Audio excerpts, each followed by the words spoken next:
Naiz irratian, bigarren kafea.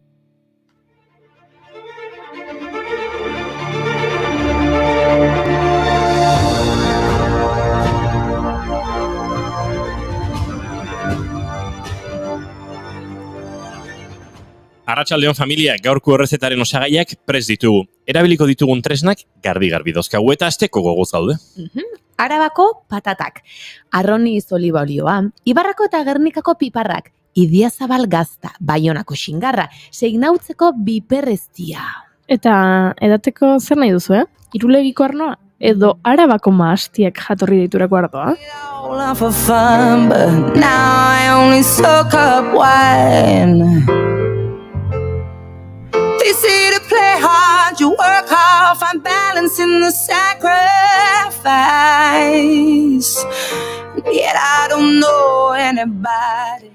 Aste honetan baimendu du Eusko Jaurlaritzak Arabako mahastiak deitura. Hori bai, behin-behineko baimena da Jaurlaritzarena. Izan ere, azken hitza Europako batzordeak du.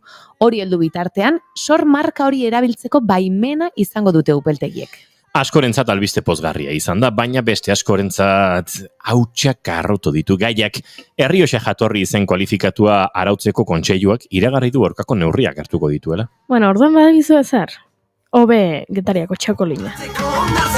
Besteko portua, elari bat badute, etxean sortua, azken urtetan indar galantartua, txakolina, gieta, likaberregina. Dena prest bai, baina gauzari garrantzitsuna falta zaigu. Sukaldaria? Bai, Hilario Arbelaitz gonbidatu nahi genuen, baina erretiroa hartu du. Abenduaren 30ean itxiko ditu ateak Zuberoa jatetxe ospetsuak. Duela 52 urte iriki zuten Oiartzungo jatetxea eta atxeden hartzeko ordua iritsi da. Jo eta ke ibili dira sukaldean Eusebio, Jose Mari eta Hilario bera. Jatetxeak Michelin izar bat du eta ospakizun ugariren lekuko izan da. Bruce Springsteen abeslariak esan zuen bere bizitzako gaztatartariko isoena han jantzuela.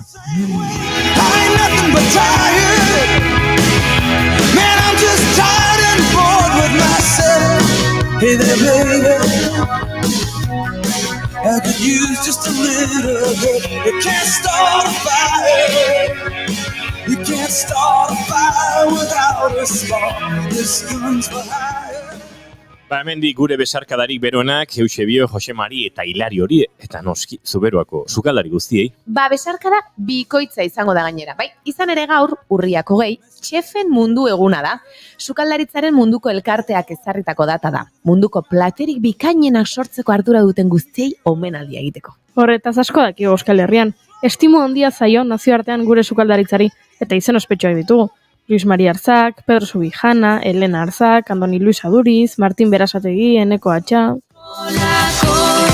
Sukaldean, tresna erabiltzen dira, janaria, gozo, eta maitasun guztiz egina, eskolako sukaldean, tresna erabiltzen. Hori dela eta, Donostiako ingurunea da munduan metro karratuko Michelin izar gehien dituen hiria. Eta zenbatetan errepikatu diguten estatistika hori buruz ikasi dugu dagoeneko. Bai, eta gaur derrigorez aipatu behar genuen. Izan ere gaur estatistiken mundu eguna da. Nazio Batuen Batzar Nagusiak 2010ean aldarrikatu zuen egun hau. Izan ere, beraien esanetan, estatistikek garrantzi handia dute erkidego, enpresa eta gobernu erabakiak hartzerakoan. Hiruok nahiko letren zaleak gara, eta zenbakiekin ez gara oso ondo moldatzen, baina saiatu egingo gara hemen doaz estatistika txiki batzuk. You're coming in my neck when you're gonna freeze with the cool dramatics. I'm not inspired by your flashback this. Why do you bullshit? Set up your fence. I'm just a chicken giving you the egg. Soon you're gonna see that your breath was wasted. Gure ametsen 5% zuri beltzean da.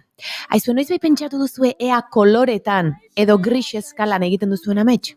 Badirudi, gehienetan ametsak koloretsuak izaten direla. Akaso galdetu behar diogu gure arte adituari dagoeneko atetik sartu da eta.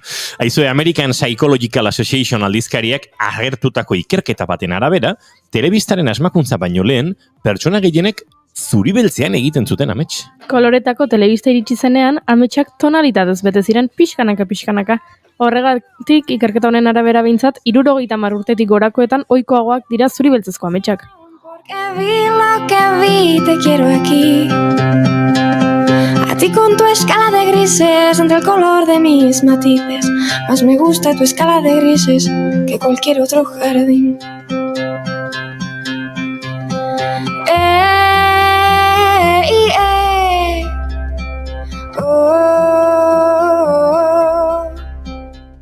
Beste bitxikeria bat, munduko ugaztunen espezien 20% xaguzarren familiakoa da. 5.000 ugaztun espezio omen daude, eta horietatik 1.000 zapoainarak dira. Banik animaliekin jarraituko dut. Gipuzkoan bakarrik, 107.122 txakur daude. Hori bai txakur festa. Eta Bilboko etxeetan dagoeneko haur baino txakur gehiago daude.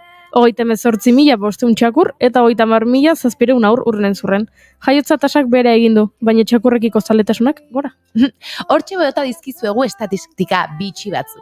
Baina azkeneko hau da garrantzitsuena. Interneten irakurri daitezkeen estatistiken 137 faltsua da. Beraz guk egia esan dugu, baina zuek erabaki beharko duzue, sinistu ala ez? Eta egia borobila kontatuko dizkigute gaur Itziarrekalde eta Mai Gorostiagak Bartzelonako Mont de Mons jaialditik. Eta egia gehiago kontatzera etorriko dira Xabier Etxeberri eta Bilaka kolektiboa. Eta Maria Romero Laspiro dator noski. Artea eta aldaketa klimatikoa izango ditu guardat. Aizue, badena prest eta gure sukaldean bazkaltzeko ordua espada ere, jaki goxoak zuentzkin elkar banatzeko. Urriak 20 ditu gaur, eta osteguna da, ongietorri, bigarren kafera.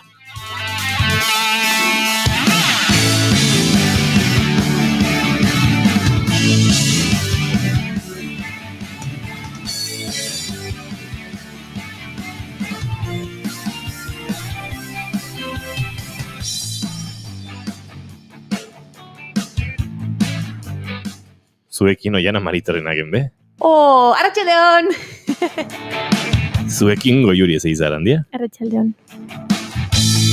Eta zuekin izketan ari zaizuen hau, Inigo Asensio Lurbide, gaur bigarren kafeak 454 du, urriak 20, arratsaldeak 4 eta 12 minutu, eta gu hirurak hemen prest, zuekin urrengo 2 orduak igarotzeko, laizter 4 izango gara, eta tira, bat egin nahi baduzue gurekin bintzat, hemen txegara, naiz irratian zuekin bigarren kafea.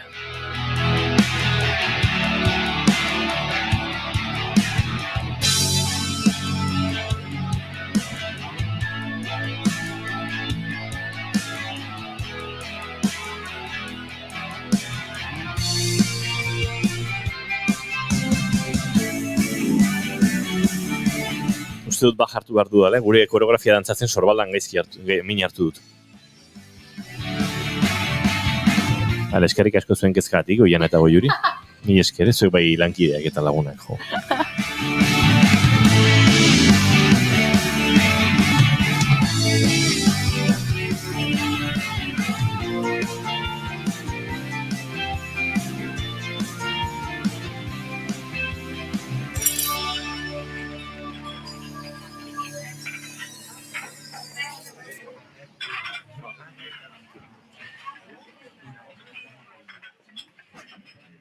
Hementxe ditugu, arratsaldeko 4 eta 13 minutu, eta gaurko saioa abiatzeko, moduan bagara dagoeneko.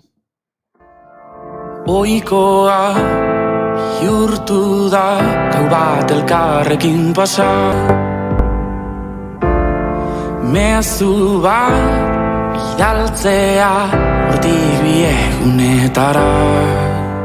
Ta bai badu, zer esan sarez kanponagonean, ta bai... Oiana Maritorrenagen be, zein da zure maite duta?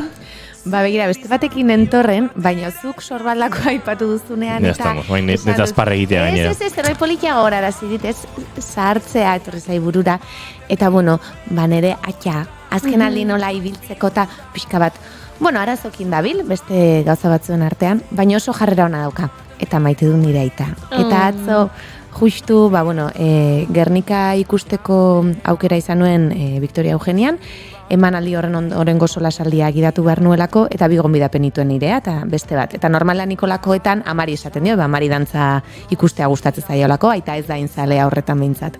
Baina amak ezin zuen ikastaro bat zeukalako, Tardun aitari esan nion. Eta aitak bazuen beste plan bat berez, kresalak, gaina uste dut hemen izan zen dituztela, 50. urte urrun ospatzeko festa Eta kresala zeukate. sariak banatu Kresala saria zen atzo bertan, nire aita zinemazalea da, eta bertara juteko aukera zeukan, bazkidea delako. Baina nahiago izan zuen irekin etorri Gernika ikustera, eta ondorengo solasaldian egotera, eta oso politxa iruditzen zaiz, beti dago hor, nire aita, niretzako, naiz eta, berak osasuna aldeti, oraintxe, pixka makaltxio da hon, baino oso positibo dago, eta jarrera oso onarekin, eta animatzen da olakoetara, eta eskertu nahi diot hori, eta beste hainbat gauza. Eta begira, nondik etorri nahi zen, inigo, zuk hori ekarri diazu, baina aitatxoren zantzarkoa.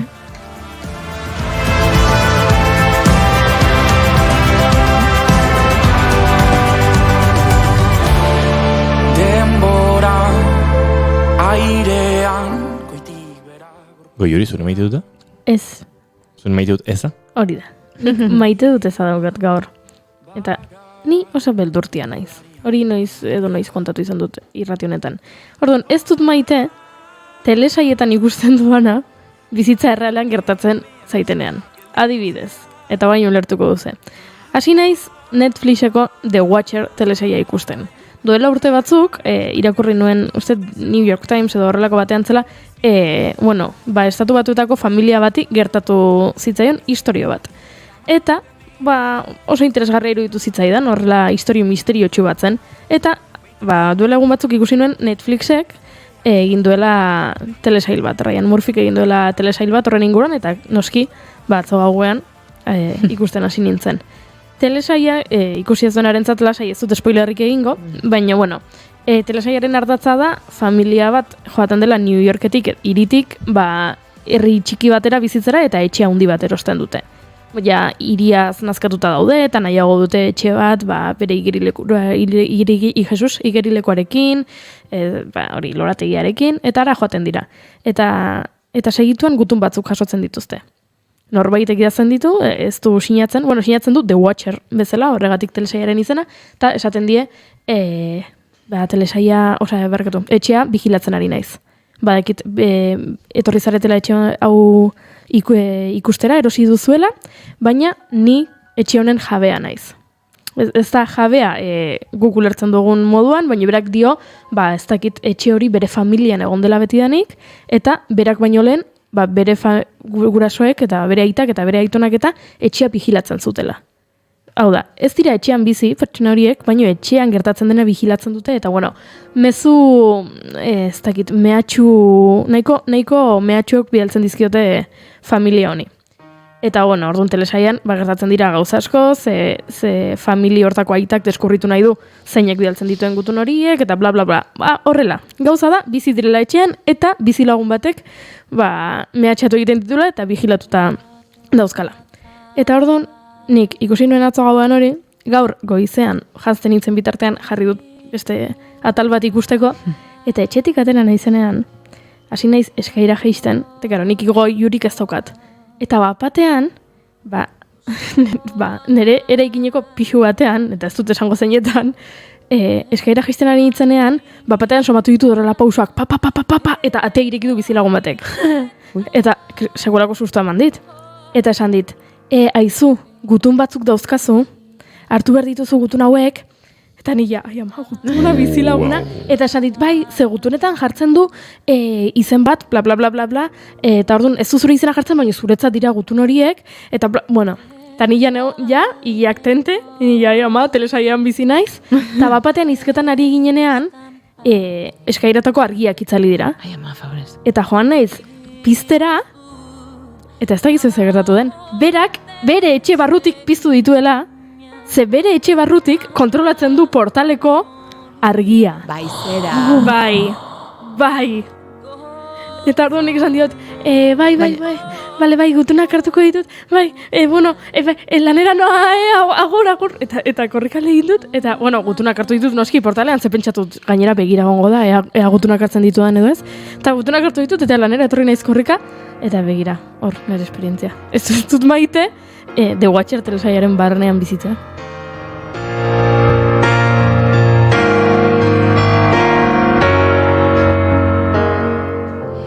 Wow.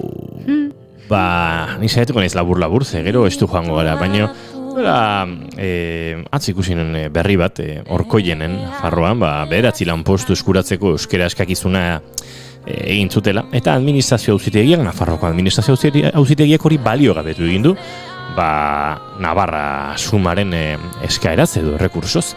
Beraz, euskeraz bizi nahi duen eta udal bilkuran alaxe erabaki duen herri batean, ezingo dituzte udal profesional euskaliztunak izan, badelako alderdi politiko bat, hori errespetatu nahi ez duena, badelako epaitegi bat hori errespetatu nahi ez duena, eta ondorioz, gizarte horren eskubideak pikutara joango direlako.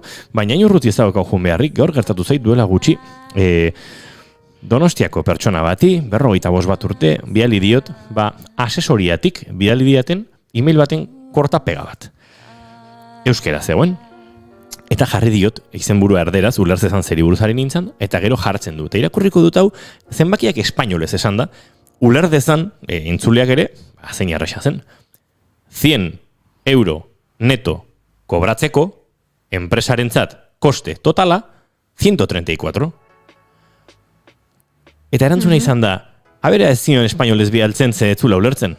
Benetan, Euskal Herrian bizien pertsona batek 100 zenbakiekin neto kobratzeko enpresaren kostea 124 ez du ulertzen? Ez. Ez du... Ez da posible. Ez da posible. Bueno, batzu azalpenak eman bar izan izkion, beste bi helduei, Euskal Herrian bizitza guztia daramaten bi helduei, langile bati kontratu bat euskeraz iritsi zitzaiolako, eta langile hori Latinoamerikarra izaki, ea nola iritsi zitzaion kontratu hori euskeraz?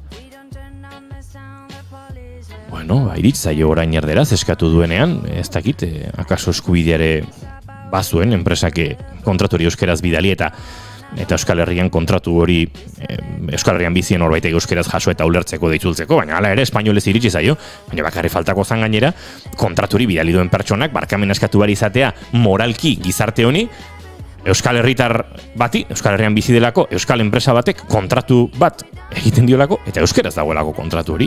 Eta honek guztiak eramaten nau leku berdinera, eta da gogoraraztera eta asumitzera herri zapaldu baten bizitzen jarraitzen dugula, eta euskeraz bizitzeko eskubidea beti dagoela, espainolez bizitzeko eskubidearen menpe. Eta gu ere bagarela, kolonialismoaren ondorio. Eta kolonialismoaren ondorioz, pertsona latinoamerikar batek badu eskubide gehiago euskal hiztun batek baino Euskal Herrian hizkuntzari dagokionez, edo hori ulertarazi nahi diate, eta uste dut ez dela horrela. Pulmones y por mi cuello brotaban las emociones aquella noche bajo la luz de la luna. Eta hau esan da, otrotaino nago. Dance forever and ever and ever ever and never leave this dance forever ever. Move your Baino gau zaraiagoetarako ere prestatuko gara, ze Maria Romero Laspiur hemen dago, Laspiur, kaixo arratsaldeon, esan maite dut bat duzula, alaia, pozgarria, eta topera zatozela. Kaixo. Arratsaldeon. Depresioa jarri diozu. Bai, a ber, gaurrek egarri dut maite dut bat eta maite dut ez bat. Ojo. Osa, biak bat. Ni bai pixka nabil atope, aste hauetan, azkenean, dan hori, edo autonomo guztieri eta enpresa guztiei, tokau jaku, tiket baiaren asunto hau egitea, ez? Eta, ere goeran gaitzik eta nik ez daka programarik, ze, ditut modelo desberdinak, eta danak batzen dituen modelorik ez da programa bat olan batze dituenak hirurak. Orduan, dendan egin behar ditut tiket guztiak ordenagailuarekin zerga bidearen programa bitartez, ez? Eta pixka luzea da, eta bar. Atzo sartu jatan, kasualidades, azkenen gorduan, emakume bat, ez da kaser ikusirik honekin, oza, ez doia reivindikazio honekin, baina, imagina, arratzalde guztia atope, jendia sartzen, dendekin, jende asko bai animatzen da erostera, eta azkenengo, pertsona sartu zana, bera mutila egon zan kanpoan itxaiten. Eta erosten, hiru gauza erosi zitzun, ez dakiz ordaintzeko, arazoak izan zitzun, porque tarjeta ez joan, ez da, Eta atzetikan mutila, ni bitartian tiket baiarekin bonoak kanjeatzen dana bat, ez? Eta atzetikan entzuten nion, bera mutilari kanpoan zegoela, pixka kritikatzen barruan dituen landareak, macetak txikia zirela. plan, zelan auki alditzu, landareak hain mazeta txikiekin, hori alatin bia dau, nin kobratzen egoan bitartean, bez neskiari esaten. Eta ni esaten. Zuan espazina bezala. Bai, ni hori da. Osa, ni ausente. Hola, kaixo, atxaldeon, majo? Fuerte. Eta, claro, me hor ordaintzen nila super nerviosa, porque azkenean, bueno, pixkal liua da, eta konzentratzen, hori egiteko. Baina bitartean, atzetikan hori entzuten. Como que si no, hori, ausente ez nintzen egon moduan, ez? Eta de repente hasi izan, hartuko diot, kanpotik handakaen landarearen zatitxo bat, estige bat egiteko. Dani, ez da usartuko. Bueno, de repente, ni ja juntziran, zazpiterdiak ziran eolako zerbait, eta nik itxinean nintzen konturatu bezain. Baina gaur goizian, jo nahienean, denda irekitzera, topatu da landare bat, 3 zatitxo barik. Baina, arranka oindez da landarea. Eta ez dakizela eramango zitxu, baina... Ez que iruditu jata super fuertia. Igual da, Goiuri telesail batean bizitze baino fuertegoa. Edo maila hortan. Txaron, nola ordaindu zuen? Txartelak. Datuak dauzkagu. Hori da. Eta tiket bai gaina igual intzenio faktura guztia. Ez, baina, simplifikatua da. Ya está, investigazio. Baina jebia da. Zelan euki aldozuelan, arpegi hori. Bai. Lapurtzeko. Bai, aurpegi hortan zaplastekoa merezidu, bai. Bai, aurpegia. Nik esan pentsatzen gai izango zara. Bai. Hori da maite dutez bat. Azkenean, jende asko da super jatorra, askotan ekartzen deste, ikusten dute landare bat pila ditu dela dendan, eta ekartzen desten neri landare berriak, en plan, opari moduan bezeroek, baina honek, ekarri berrian, kendu, ez dakit, ez gainera arranka, ez iruditu jatan, ez dakit, iruditu jatan egon daiteke noizkain norbait esaten dizuna, ama zelandare politia ez dut ikusi olakorik inoiz ez dakit nola eiaxolako litzaizuke.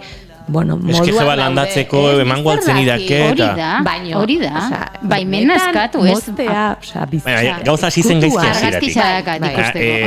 Landaren inguruko kritika egitea Mariari, baina Mariari hitz egin gabe. Hori lehengua, ez banintzen. Totua aiz o totua aiz? Oso. Eta argi geratu da, totua dela. Tontua. Ezin do zeinistu. Gaur ikusi dutenian landari holan, ezin do zeinistu. Jendia oso kutria da, baina bueno, en fin. Eta maite duta? Eta nire maite dut esan hori, jende asko kekartzen bezala askotan, landaretsuak eta olako gauzak opari moduan, ikustuterako, landare asko dituela eta gustoko dituela. Eta hori politxara da. Oparitzea, ez lapurtzea. Me guías tú, o yo te guío. Maria Romero Laspiurrekin artea eta klima aldaketa izango ditugu izpide eta bete-betean sartuko gara, denbora zere gaur gauz asko baititugu saioan eta lehenbailen heltzea komeni delako. Artelanak protestagune bihurtu dira. Ez azken aldian, ez da lehenengo aldia, baina azken egunetan egon da bereziki polemikoa eta entzutetsua izan den kasu bat, eta hori aitzaki hartuta edo helduko diogu gaiari. Bai, hori da. Egia da, ez dela lehengo aldia, baina azkenengo astean, aurreko ostiralean hain zuzen, Londresen aktivista batzuk egin zuten, juntziran artelan baten aurrera, eta botaz dioten Campbell tomate sopa. Artelana da Van Goghen eguzkiloreak. Campbell tomate soparen diseinuari, bai? Hori publizitatearen historian eta ikasten da lehen diseinuola, ez dakit, badauka berezea, baina kasu hontan erabilizan beste artelan nagusiago bat suntzitzeko. Bueno, bai, zentzua badakaz, azkenean Campbell sopa artearen, historiaren ikono bada, Andy Warholek bihurtu zeban, zerbait egunerokotasunean daukagun objektu bat, arte objektu. Eta horre bai, badaka zer ikusian ikuste dut, aktivistek erabil dutela objektu hori artearen kontra atentatu moduan edo.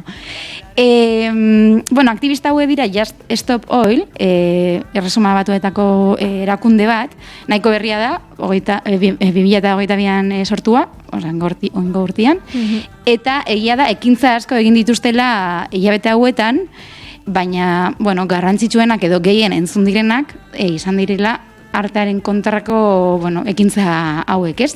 Artearen kontrako, artea pixkat base moduan erabilita edo, ez? Egindako atentatuak edo egindako ekintza hauek. Bai, ekintza aldarrikatzaileak edo. Hori da.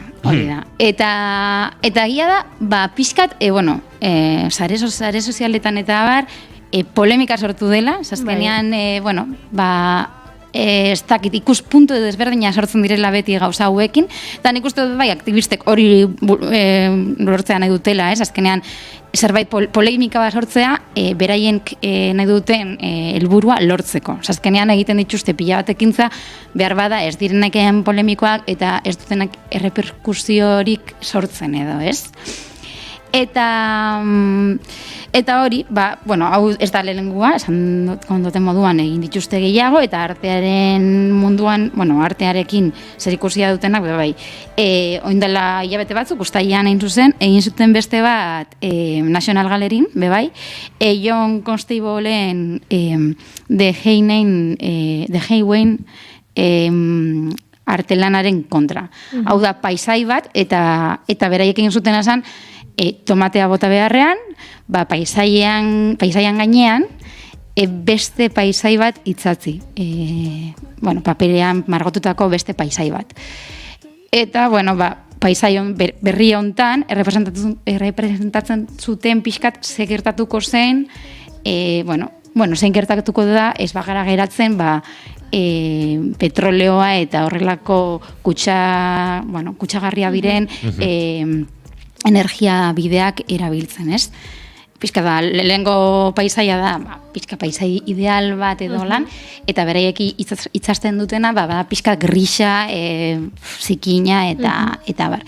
Eta beti gertatzen dena gainera, gero pegatzen direla artelanetan pegamentuakin. Orduan, Stop Oil...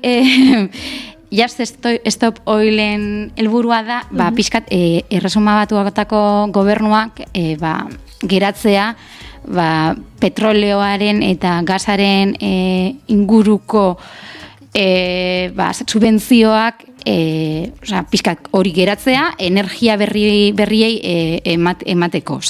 Subentzio horiek petroleoari eman beharrean, energia berriei emateko, ez? Pentsa zer egin izan duten Listras Erresuma Batuko lehen ministroaren dimisioa sortu dutela. Dimitu du ja? Bai. Ontsen, gaur Berrogeita lau egun. Bai, duela gutxi. Oso fuerte, eske... Arratxaleko lauetako boletinen egoi belategi kontatu digu, eta azken ordua arratsaleko bostetan entzungo duten entzulek, baina hortxe dago datua. Akaso ez aktivista hauen ondorioz, baina euren eragintxoa izango zuten. Behar bada, ikusten nik gaia pentsa dutenean, ondiokan ez zegoen notizia emanda, baina ez dakit, azkenean, pixkat eragina euki dute, egun hauetan asko hitz egin delako honetaz. Bai. Baina ze puntura arte du arteak ez aldaketa klimatikoarekin zer ikusia. Ze gaitxik bilatzen dute toki hontan, ez dakite, pixkat erreibindikazioa edo sortzeko, edo polemika sortzeko puntua, ez? Zegaitzik artea eta ez beste gauza bat. Zegatik ez futbol partido bat. Zegaitzik ez futbol... ze ematen dira horrela goten. Baina, kasu hontan, zegaitzik artea. Egia da, museoek, eta museoen atzean dauden industriak eta abar, behar bada badakala zer ikusia pixkat aldaketa klimatikoarekin. Hori esan nomen dute. Badirudi bai, aserratzen gerela gehiago horrelako zerbait ikusten dugunean, eta ez aldaketa klimatikoaren eraginak ikusten ditugunean. Hori izan zen nire lehenengo osnarketa. Eta beraiek diskurtso bat egin zuten tomate sopa bota eta eseri ziren lurrean, eta beraien diskurtsoa izan zen. Beraiena zen. Zergatik, zerk du balio handiagoa, ez? Van Goghen margolan honek, edo gure lurrak, eta gure bizitzek.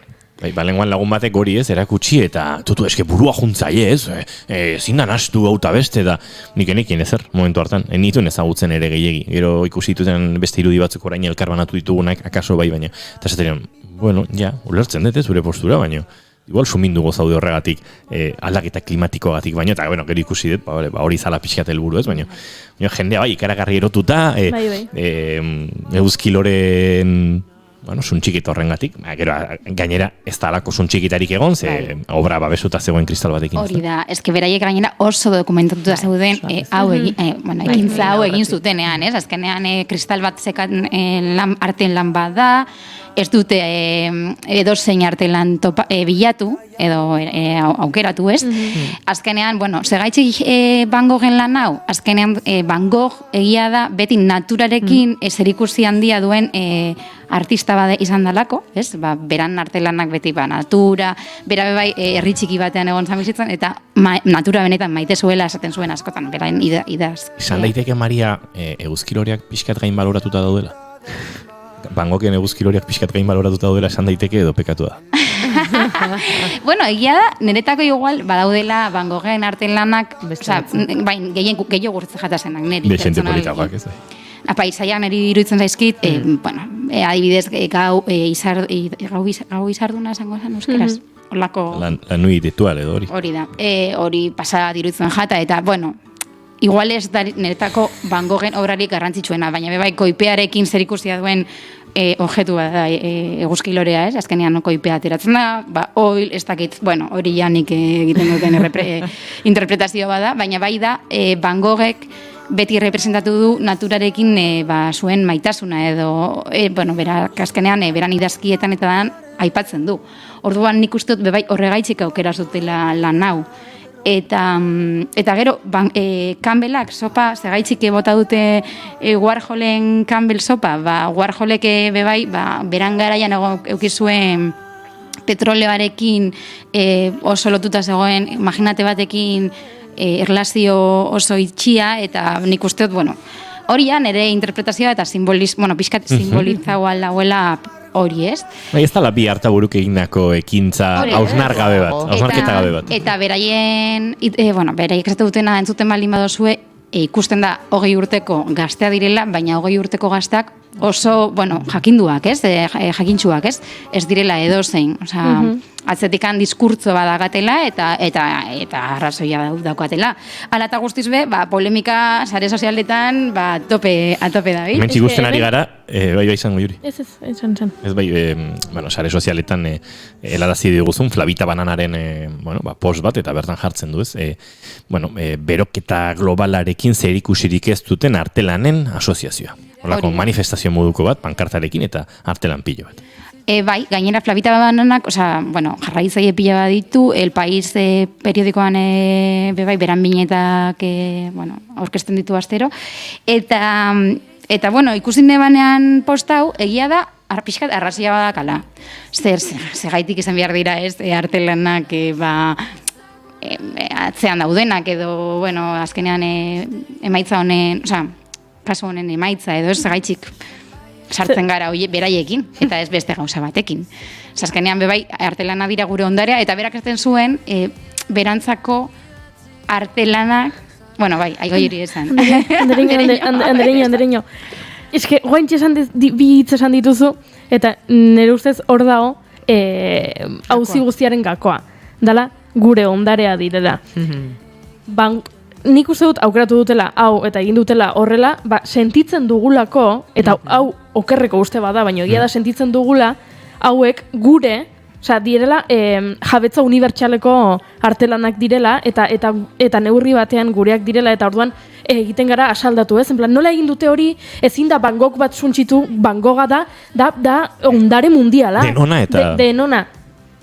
Baino, hor, esan nahi detena da, 84 milioi euroko balioa du Van Gogh honek.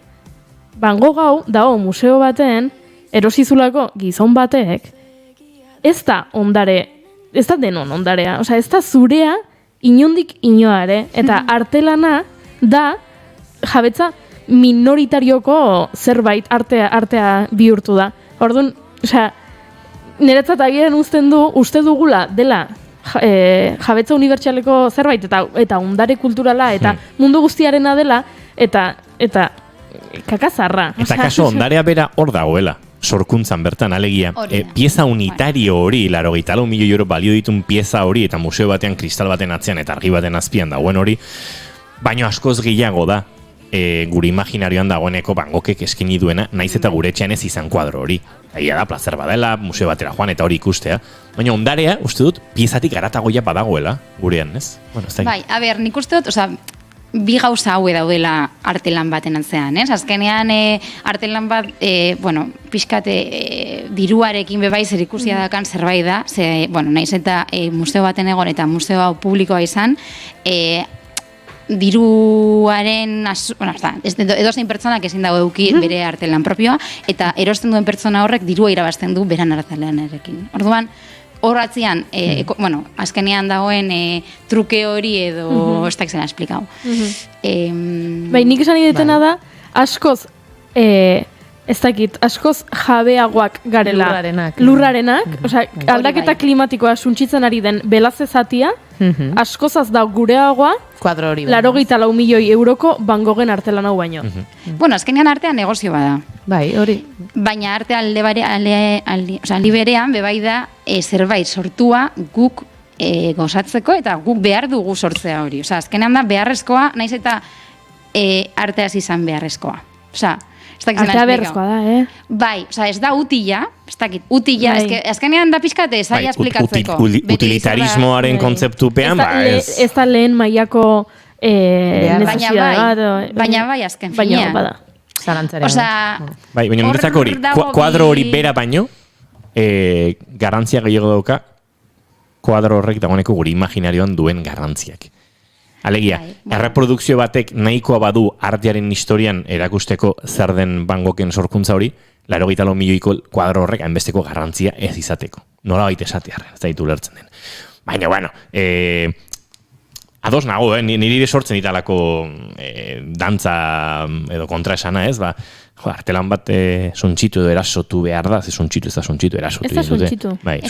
Erasotu egin da. Bueno, horrek lortzen badu arreta beste. Alako arreta sortzea, bueno, desobedientzia zibilaren alde bagaude, eta ni banago, akaso ez guztien alde, noski, baina bai, desobedientzia zibila bide bat iruditzen zait, aldarrikapenerako, eta hau bada modu bat.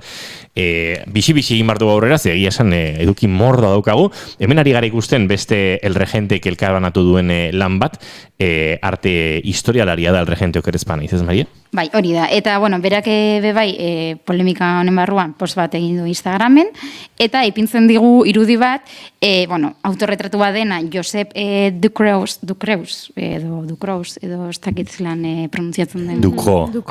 Oso ondo. La sorpresa edo autorretratua da, bueno, ipini duena postean, eta errepresentatu nahi du,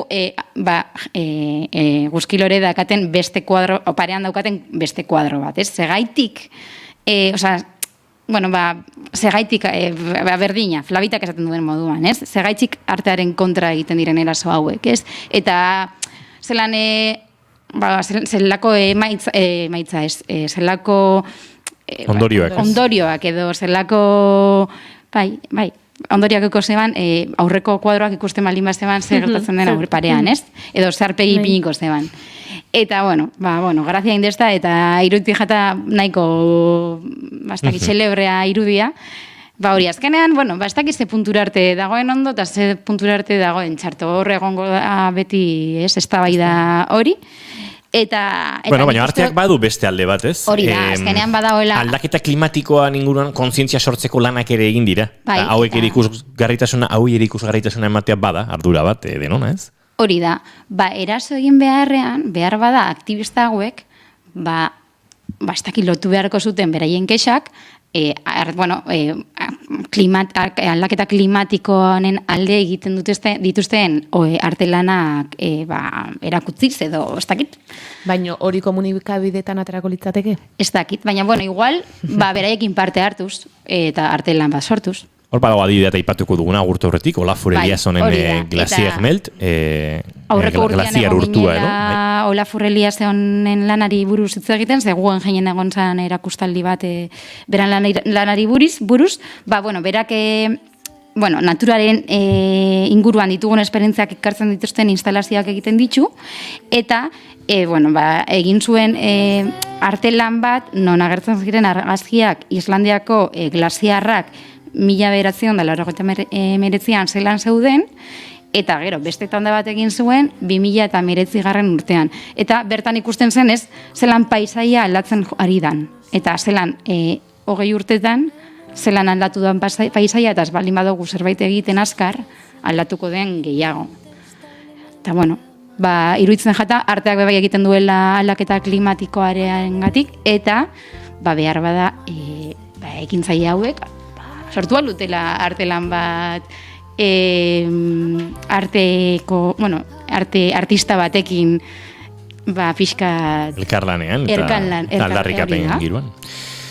Osnarketa honek emango du luzerako, akaso Mariarekin hemendik 15 egunetara oraindik ere aldaketa klimatikoa eta artearen giroan aritzeko, ze gaia polemikoa da eta oraindik ere emango ditu zeresanak. Aurrera egin behar dugu, Maria Romero Laspiur, mila esker, eta hori, bihazte barro ikusiko dugu berri elkar. Agur. Adio. Amanece, amanece, amanece, ¿para qué? Amanece.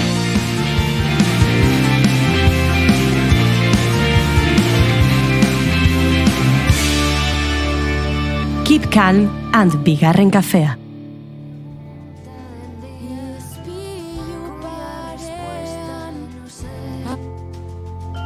El mundo real sigue en sus 13 incontestables.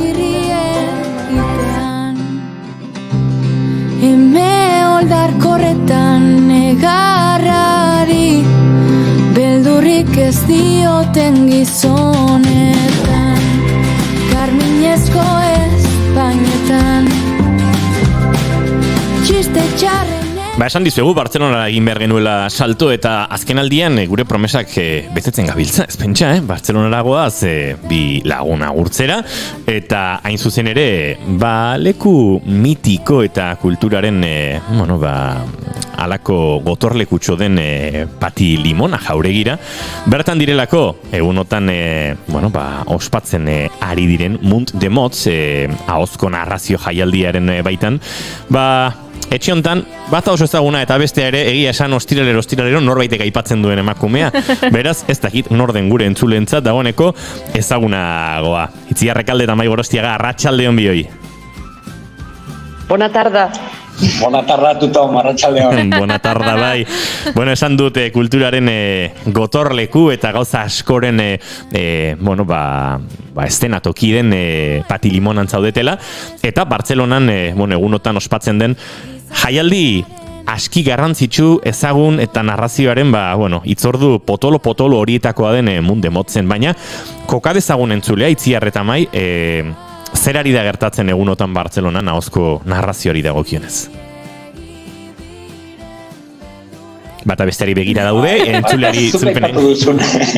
Zuk aipatu duzuna, izugarrizko ahozkotasunaren, narrazioaren kontalaritzaren jaialdia, biltzen gara ipuin kontalari desente, eta azken urtetan egia esan zubitxo bat eraikitzen ari da euskal narratzaileekin batera. Pasaren urtean Dorleta Kortazar egon zan hemen, aipatu genuen programan, gogoratzen bazeate, eta horten bikoitza presentzia, ez dakit, izugarri sorte daukaten benekotagatik, eta nire inguruan gure Itziar Rekalde zer esan.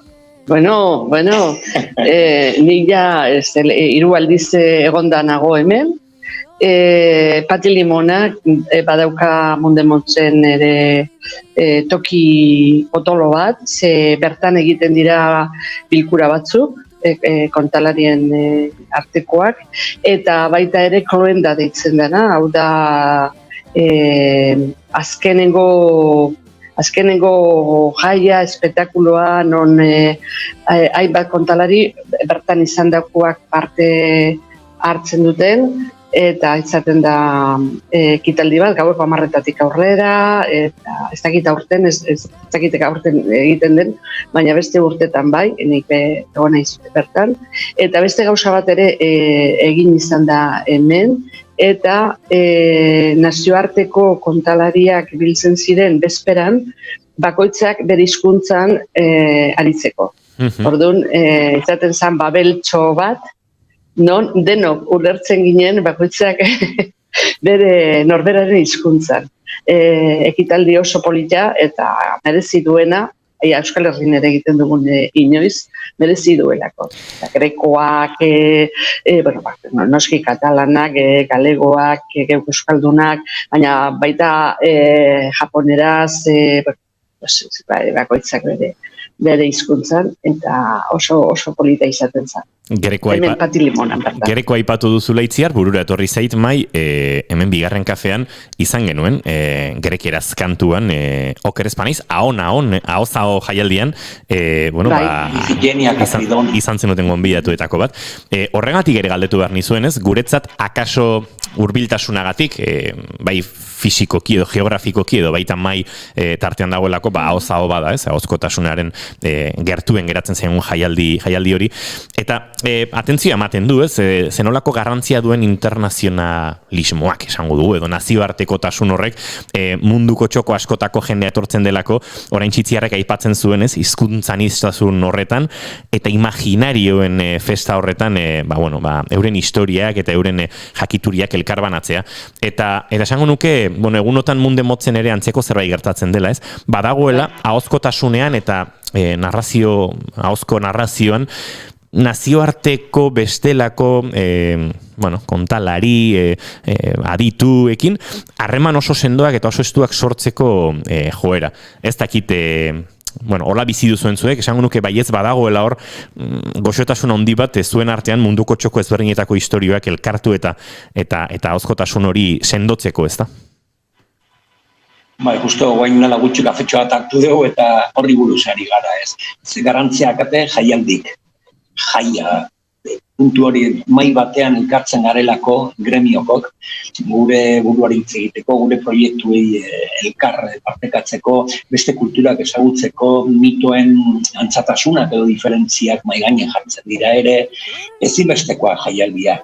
Azken garai honetan, nik behintzat ikusten dut, ziklo kulturalak bihurtzen dira jaialdiak, eta espazio gutxigo dagoela partekatzeko gure arteko nahiak, gure arteko esperientzia.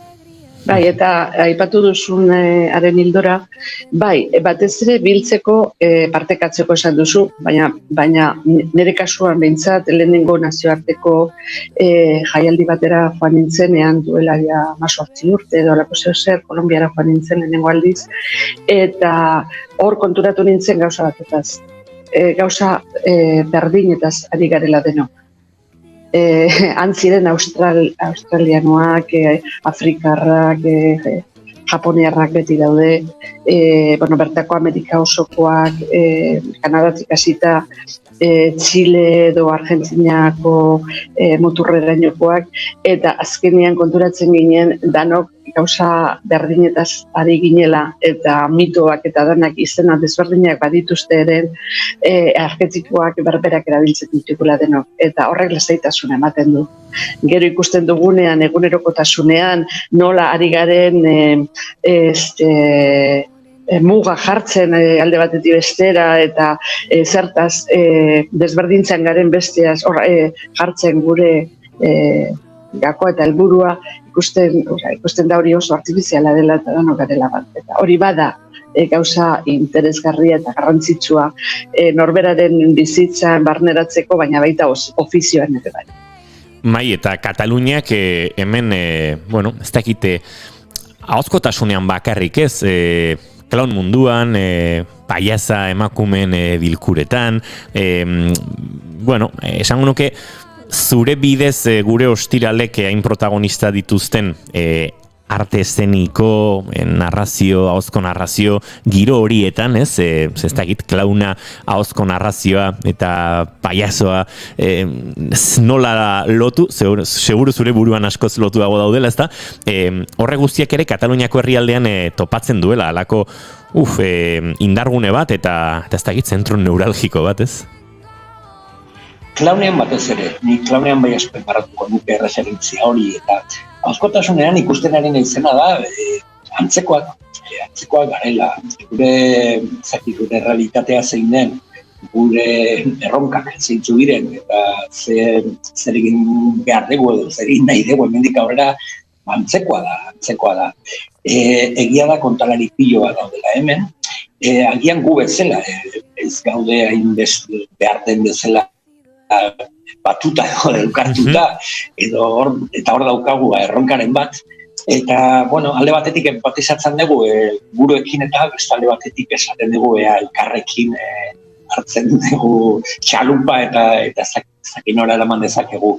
Baina oso identifikatuta emango panoramarik. Aizue, emanaldi ezberdinak izango dituzue, bueno, Mundemotz jaialdia joan den larunbatean hasi zen, eta datorren asteko ostiralera arte iraungo du, alegia, urriaren 15-etik 28-ra, haze jaialdi puxka, eta hortartean, bueno, zuek badituzue zuen mugarritxoak, Itziar, nahi baduzu, zure ana aurkeztu dituzun bueno, lan guztien artean zuk aukeratu, baina egia da badagoela bat literatura eta oralitura izenburuarekin, bueno, literaturatik oraliturara, el arte de narrar edo narratzearen artea, eta hemen, bueno, azalpentsoan webgunean mintzat ikusi dugu gauze izena jartzearen inguruko garrantzia, zer den literatura eta zer den oralitura, eta hori izango dela akaso han eskainiko dituzun bueno, hausnarketen artean zuretzat ere garrantzitsuen dena edo konta iguzu, oralituraren inguruan. Bueno, bai, elaster gainera gaur, Seiterdietan okorrezpan iz, ezta? Bai, hor nago ja, hor nago. Bai, claro, aipatu duzu arte eszenikoak eta narrazioen arteko harremana zein izan ziteken edo, aipatu duzu ahozko narrazioa ere, baina eske gurea eszenikoa da. Arte eszenikoa da. Gurea ez da ahozkoa bakarrik, ahozkoa hemen egiten ari garena ere bada, zuek egiten ari zaretena ere bada, etxean paskaltzen edo jenterekin gaudenean edo taberna batean edo kafetxo bat hartzen aritzen garenean ere ahozkotasuna da. Eta guk hori ari gara egiten edo beste gauza bat. Edo hori oinarri hartuta guk egiten duguna zerbait elaboratuagoa da, intelektualagoa da, artistikoagoa da.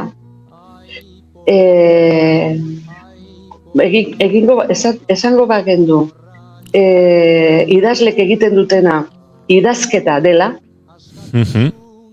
orokorrean, gurea ahozkoa izango litzateke. Baina eurek literatura deitzen baldin badiote eta ondo deituta, idazketa elaboratua eta sortze mailatik artera eramaten denean, artea dinot ja elaborazio intelektual baten ostean eramaten denean literatura bada, gurea ezin da izan ahozkotasuna. Izena duena izana du. Askotan kejatzen gara ez gaudela zirkuitoetan ez gaituztela aintzat hartzen, ez gaituztela beti ente batek, ez gaituztela, baina guk euk ez bagara hasten ados jartzen zer dan gure ofizioa eta nola izendatu behar dugun duintasun minimo bat izateko, jai daukagu, nire ustez. Hori da nire ustea, Mai, eskatuko dizuet aurikularrak elkarbanatzea, hurrengo galderarako, eta zuk zeuke, bai, aldatu aurikularrak bat bestearekin, mikrofono hobeto entzuten delako ondoko aurikularrean, eta hurrengo erantzuna zure izango delako. Bueno, Mai, ikusi genizun lehengoan elkarbanatu zenuela, zure sare sozialetan, edo, bueno, Intujai Teatroren sare sozialetan, zure aitake, bueno, gerra garaian Bartzelonan bizita txotxongiloak ikusten zituela, Turo Parken, eta horre izan duzu alako esperientzia evokatiboa gurekin elkarbanatu zenuena, eta egun hauek, bueno, Mundemotzen bereziak egiten ari diren, berezi egiten ari den evokazio bat izan zenuela.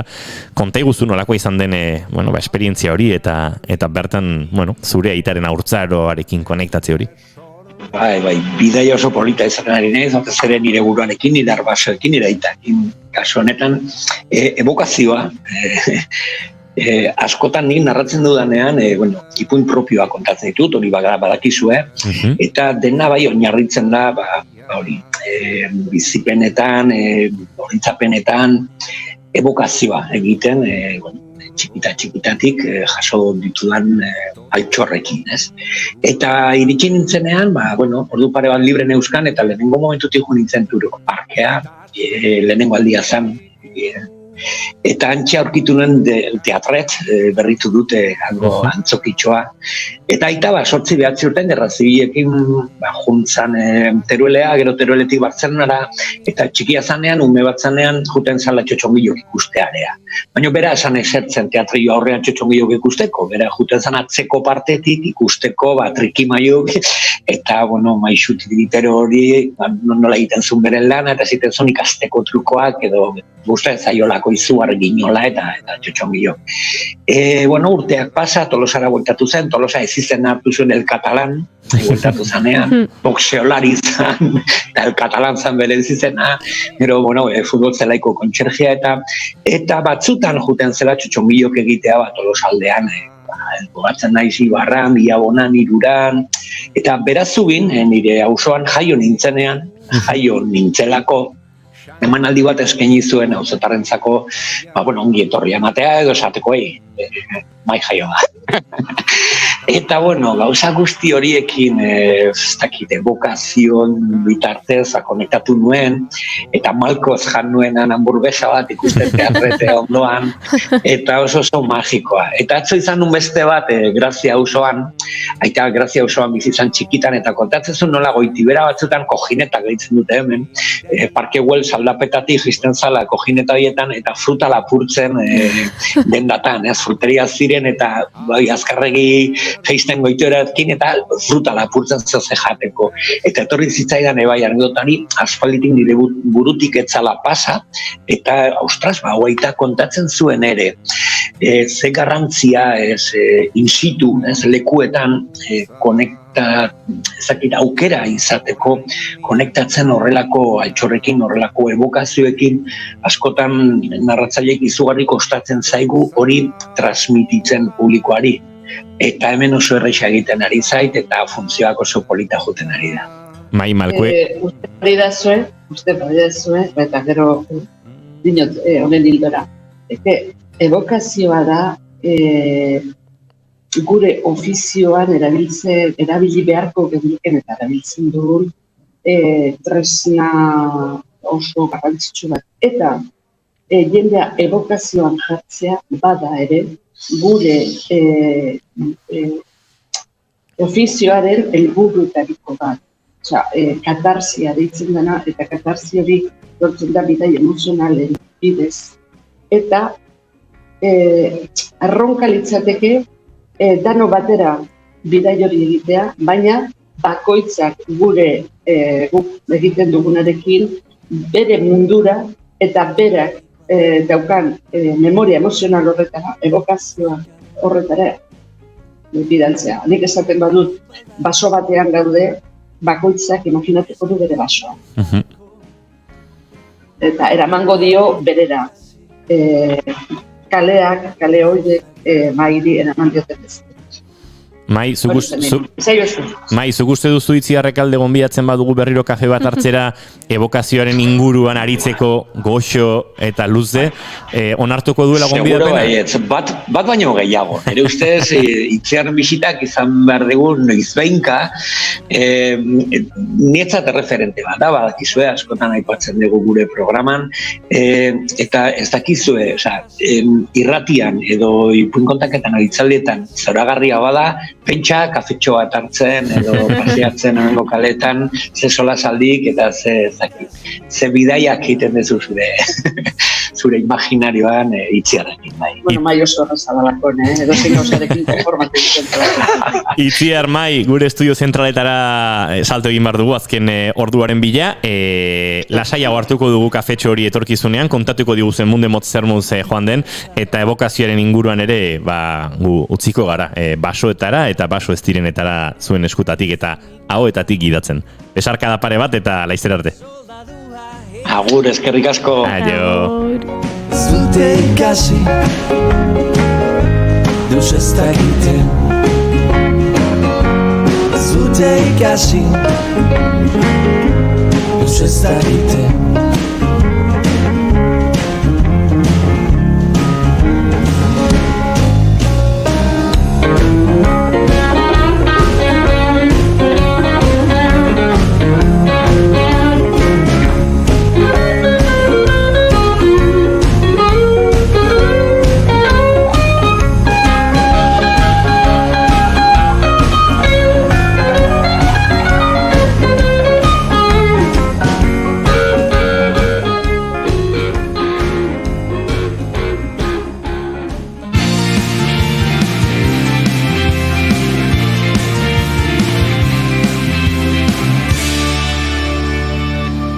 Bigarrenak ez direlako beti okerragoak.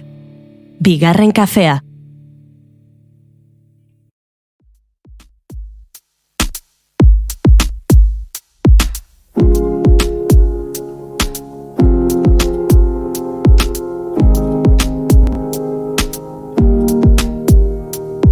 Memorize the bathwater, memorize the air.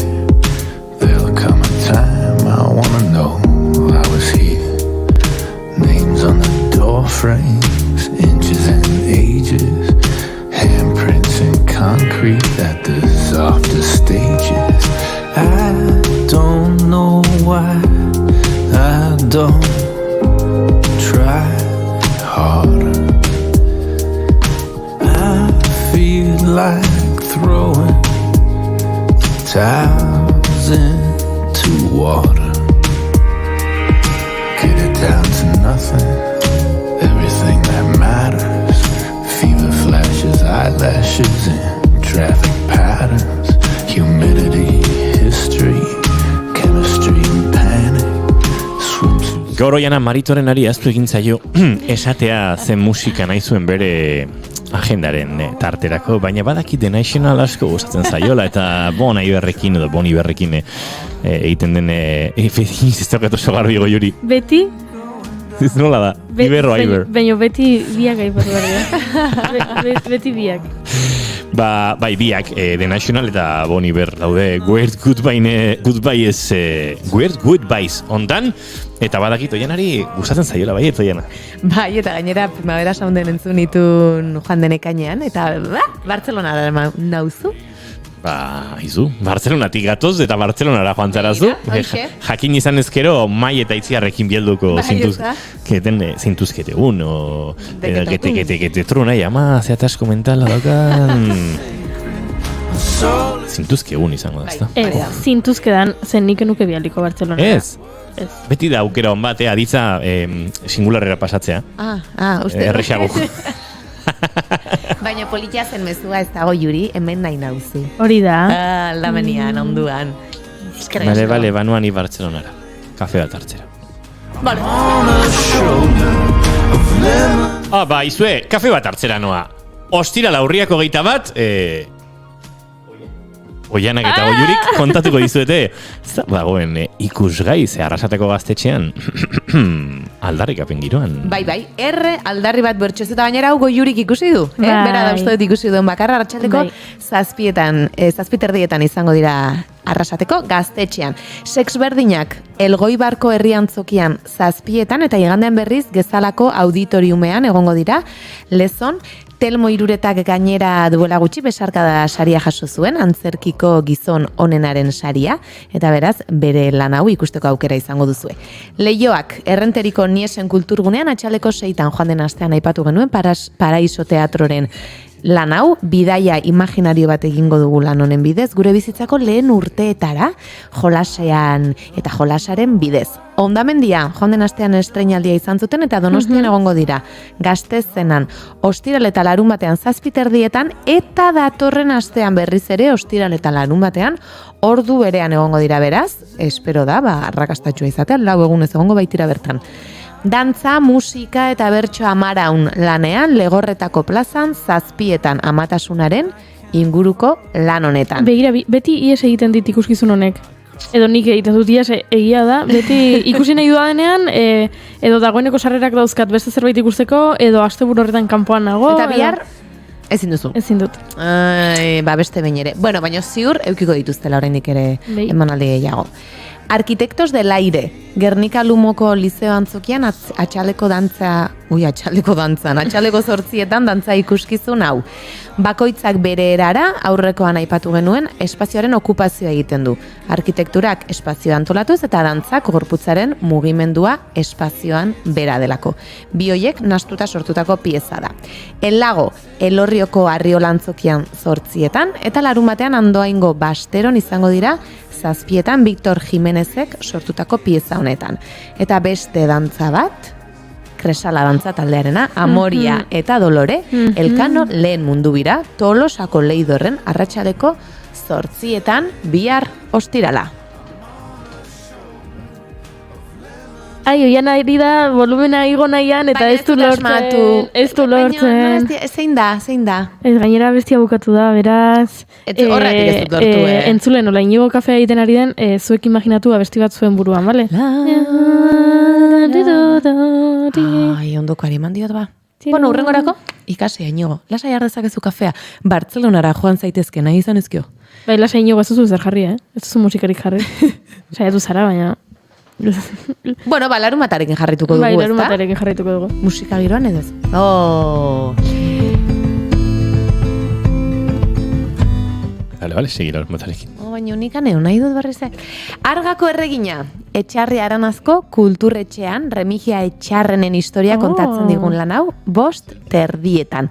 Patataminak, Zuiako murgian 7. Han eta Aitorre kontatuko digute zergatik diren hainonak Arabako patatak. Gaur sukaldaritzarekin hasi gara, ba hementxe jakin dezakegu misterio bat, zergatik dira, Goiuri? Balak izuzuk. Ez da egit, baina niri gustatzen zaizkit, Arabako patatak. Niri ere bai, eta Donostin badaude Arabako patata frigituak, eharra, lagun badaukat beti esatun da. Hartuko jo Arabako patatatxo batzuk, zein hortutan, hartuko lituzkonek. Baina nun?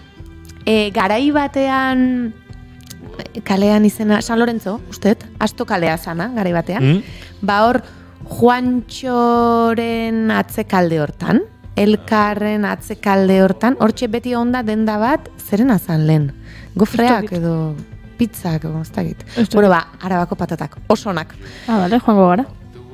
Oiana, sorgin bidea. Sorgina gara, akaso? Orioko kulturretxean 7 larumatean eta igandean Aretxabaletako Zaraia aretoan, ordu berean, 7. Euskaraz eta frantsesez eskaintzen den lan hau, gora! Han selfie au milieu de cieux. Donibane Loitzuneko gaztetxean gaueko 9 izango dira larunbatean eta igandean berriz Donibane Garaziko gaztetxean. La psicología del color. Berrizko kulturetxean eskainiko da lan hau, arratsaldeko 5 eta mundu bat irudikatuko dute non kolorerik ez den existitzen. Ametxetan bezala. Hoxe. Euneko 5. Ametxen euneko 5 bezala. Bai, eta helduaroan euneko 70. Egia. Ez? Ez, 70 urtetik gora. Urtetik gora, ohikoagoa dela zure ametxak zuri beltza izatea. Hori zen, bai. Ez dut inoiz pentsatu egia esan, ametxak ze kolorekoak izaten ditudan. Nik oso biziak. Bai? Bai. Pentsatuko dut. Bai. Bueno, ba, mundu honetan dantzarien bidez joango gara kolore hoiek deskubritzen. Oraintxe hitz egingo dugu Iturritik jaialdiaren baitan parte hartuko duen artista batekin, eta horrez gain larumatean Leira, Galiziatik etorriko den ikuskizuna egongo da, Victoria Eugenean, arratsaleko 8 eta gizon honenaren dantzako Max saria jaso zuen iaz. Lurra lantzen duten pertsonak izango dira protagonistak eta hoien inguruan hitz egingo du. Gazte, Ika teatroaren dantza ikuskizun hau, Durangoko Aurora Abasolo parkean arratsaleko 6 ikusgai izango da, Eneko Gilek zuzendu zuena, eta herrimak Bioinetan, gaur Hernani baina ostegunak ez ditugu esaten, eta larunbatean Igeldo konfrontoian izango dira, atxaldeko 7.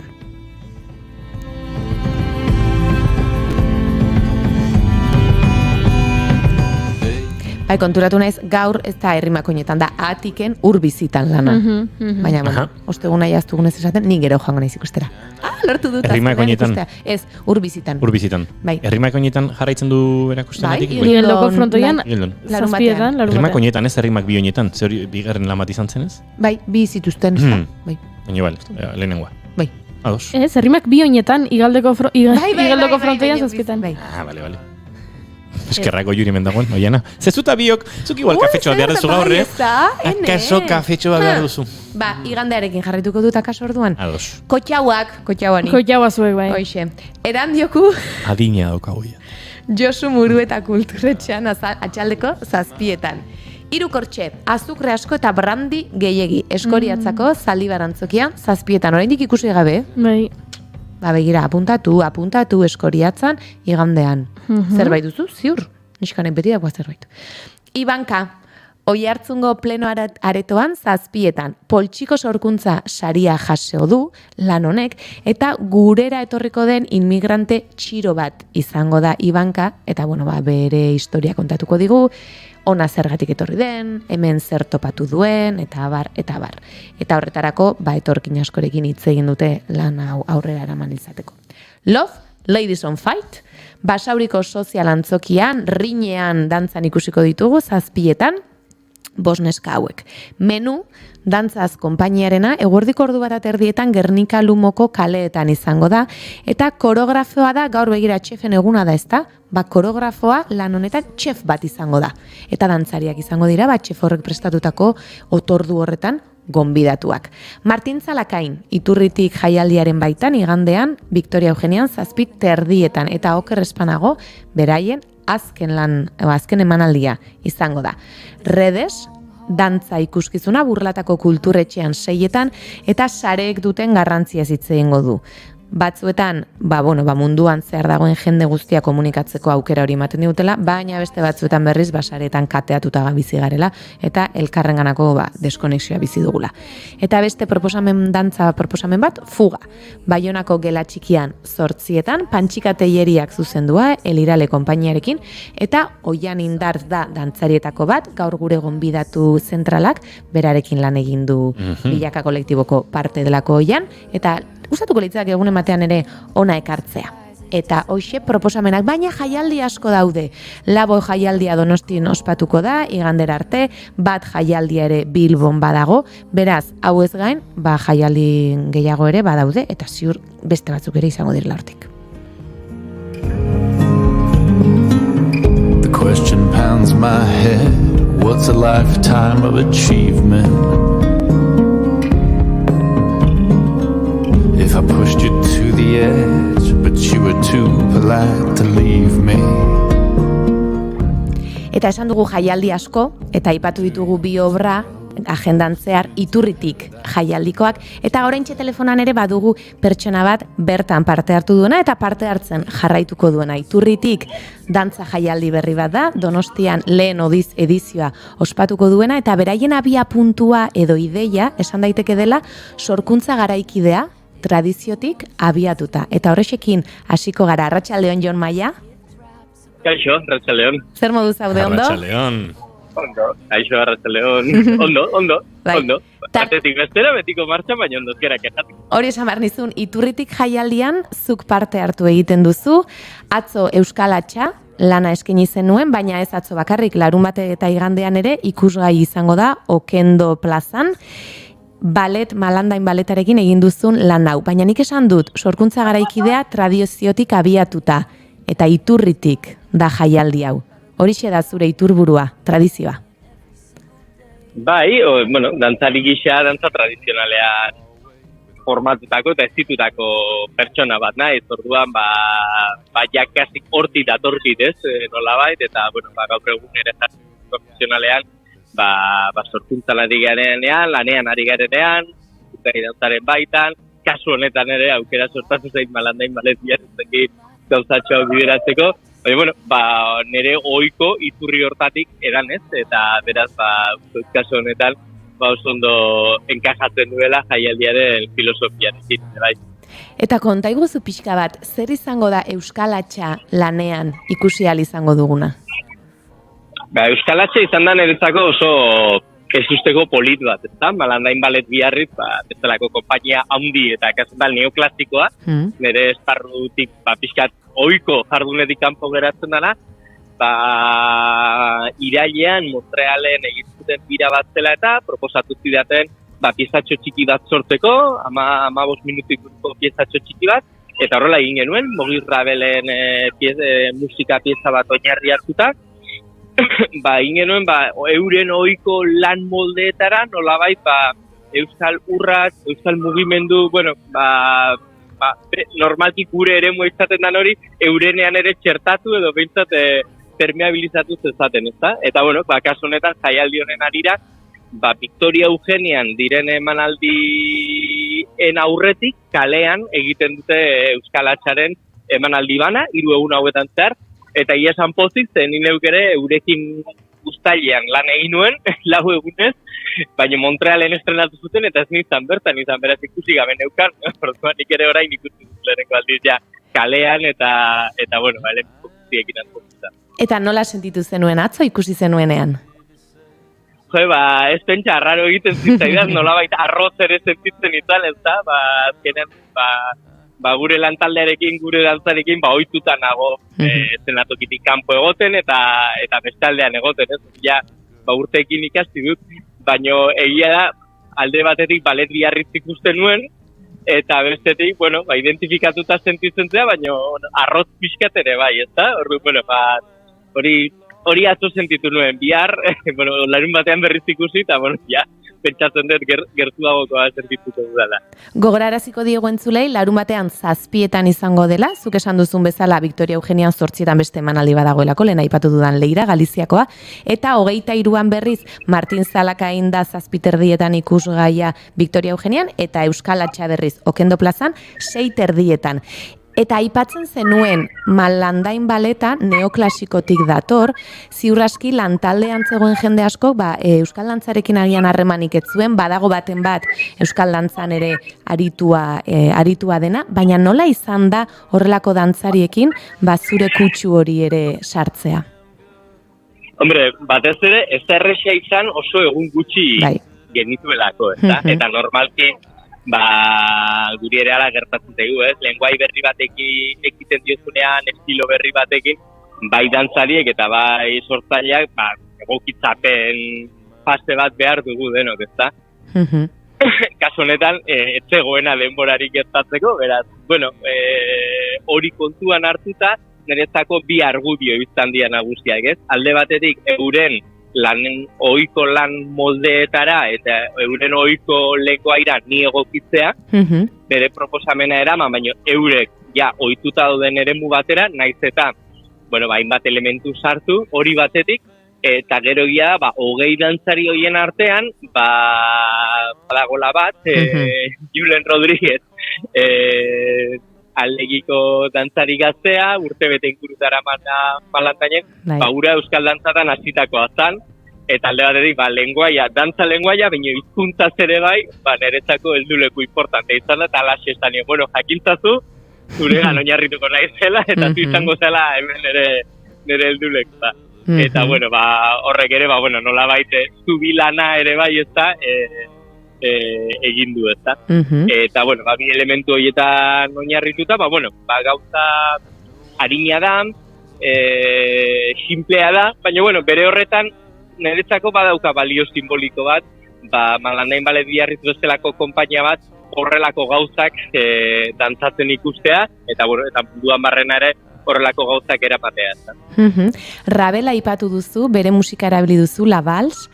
Autu hori erabaki batzen aspalditik hartua zenuena, berehala ikusi zenuen lan honekin egin nahi zenuela, edo musikaren hautapena nola izan zen? Begira, prozesu honek nahiko paraleloan harrapatu ninduen, Kukairekin lantzen ari ginen eta orain zer proiektuarekin. Eta orain zerreko sorkuntza prozesuan, musika diferenteak arakatzen aritu nintzen, Jo Pauesen laguntzarekin eta aholkularitzarekin. Eta azkenean gainera, bukatu du Pascal Gainen konposizio original batekin. Baina prozesuan hainbat konpositoreren lanak ezagutzen eta arakatzen ibilia. Eta Rabel, baten konpositoreagatik Euskal beti erreferentzia bat, eta izan zen deskiente harakatutako hietako bat. Eta orduan, hor gelditu zen, rekamaran, lebaltzau asko gustatu zitzaidan, baina hortarako ez zen aproposa.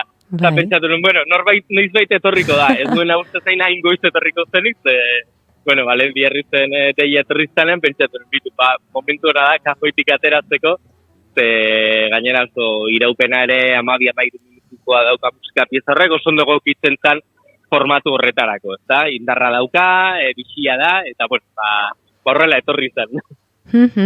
Eta Malandainekin okerrezpanago datozen 3 urtetarako ere elkarlan moduko bat egin duzue Kukaikoek? Eurek, Frantziako kultura ministerioarekin daukaten hitzarmenaren bitartez eta badaukate beti misio moduan artista asoziatu bat izatea euren baitan, euren aterkipean. Eta 3 urtetarako normalki. Eta, kasu honetan, hain justu atzo lan aurkeztu zuen Martin Agiak izan zen aurretikan, Bai. eta ark bere epea bukatutakoan, deitu zidaten proposamenarekin, oso pozik, egia esan, niretzako oso pozgarria izan zen, daukan garrantziagatik, eta Malandainegi ere nire ibilbidean nolabait imaginarioa irudikatzekoan uste dut bere garrantzia izan duela, eta egia esan pozik, eta egia da, urte asko dara matzagula, bi konpainiak elkarlanean, proiektu batzuk martxan jartzen da, nolabait honek agian beste bultzatxo bat ematen dio, beste aterki bat ematen dio gure ohiko jardunari, baina bestetik ere jakitea datozen 3 urtetako gure lanak babestxo bat jasoko dutela eta Maitaldia bezalako dantza festival baten aurkeztuko direla, horrekin bakarrik plazer bada. Beraz, elkarlan hori ikusteko aukera izango dugu. Eta zerbait esan daitekeola motx-motxean utzin bartzaitugu, eta orain zerri buruz? Guretzako izugarrizko esperientzia izan dela, izugarrizkoa. Oso pozik jendearen gan sortzen duen misterio ikusmira eta amaieran irrifarrarekin, oso konten. Orain arte 4 emanaldi egin ditugu egia goza bat izan direna, bete eta egon direnak, eta egia da ez dela asko ikusiko den lan horietako bat, komplejoa dalako, baina aukera batzuk bai izango ditugu, eta Leister gainera, azaroaren 11ean Errenterian, baino sarrerak agortuta daude, baino beste bidata iragartzen ditugu eta aprobetxatzen dute horretarako. Abenduaren 16 eta 17an Donostiako Tabakaleran izango beran. Baitzaki hori akaso baliatuko dugu, beste kafetxo bat hartzeko Jon Maiarekin, besarkada ondi bat kakapila egunotan, datozenetan, eta izango dugu aukera berriz ere, Jon. Mila esker. Eskerrik asko. Eskerrik asko, Jon. Aio.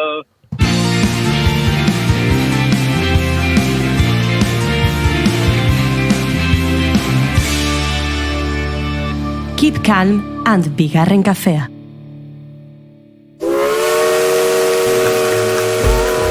Naiz bidaiari aldizkaria irratian ere bai. Alba Cabrerarekin asteazkenero arratsaldeko 7:00. Uinen bidez bidaiatzeko prest? Naiz irratia.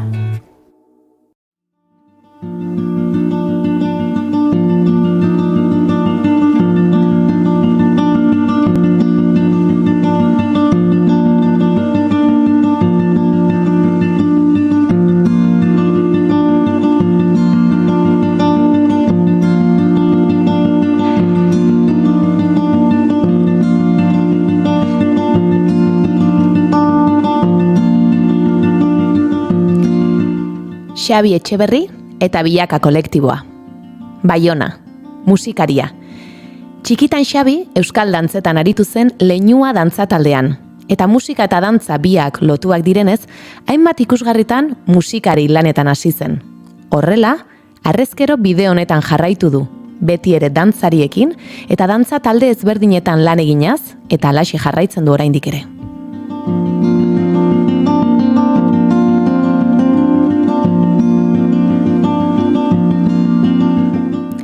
2016 urtean, dantzari eta musikari talde batek Bilaka kolektiboa sortu zuen, etorkizuna izena ere eduki zuena. Baionako Oldea estudioan dute dantzagela eta bulegoa, eta helburu euskal kultura garaikide hauetan nola bizi den lantzea. Euskal dantzaren estetika ezberdinen bidez, koreografo ezberdinak deituz eta musikari eta dantzariak elkarrekin oholtza gainean egonaz.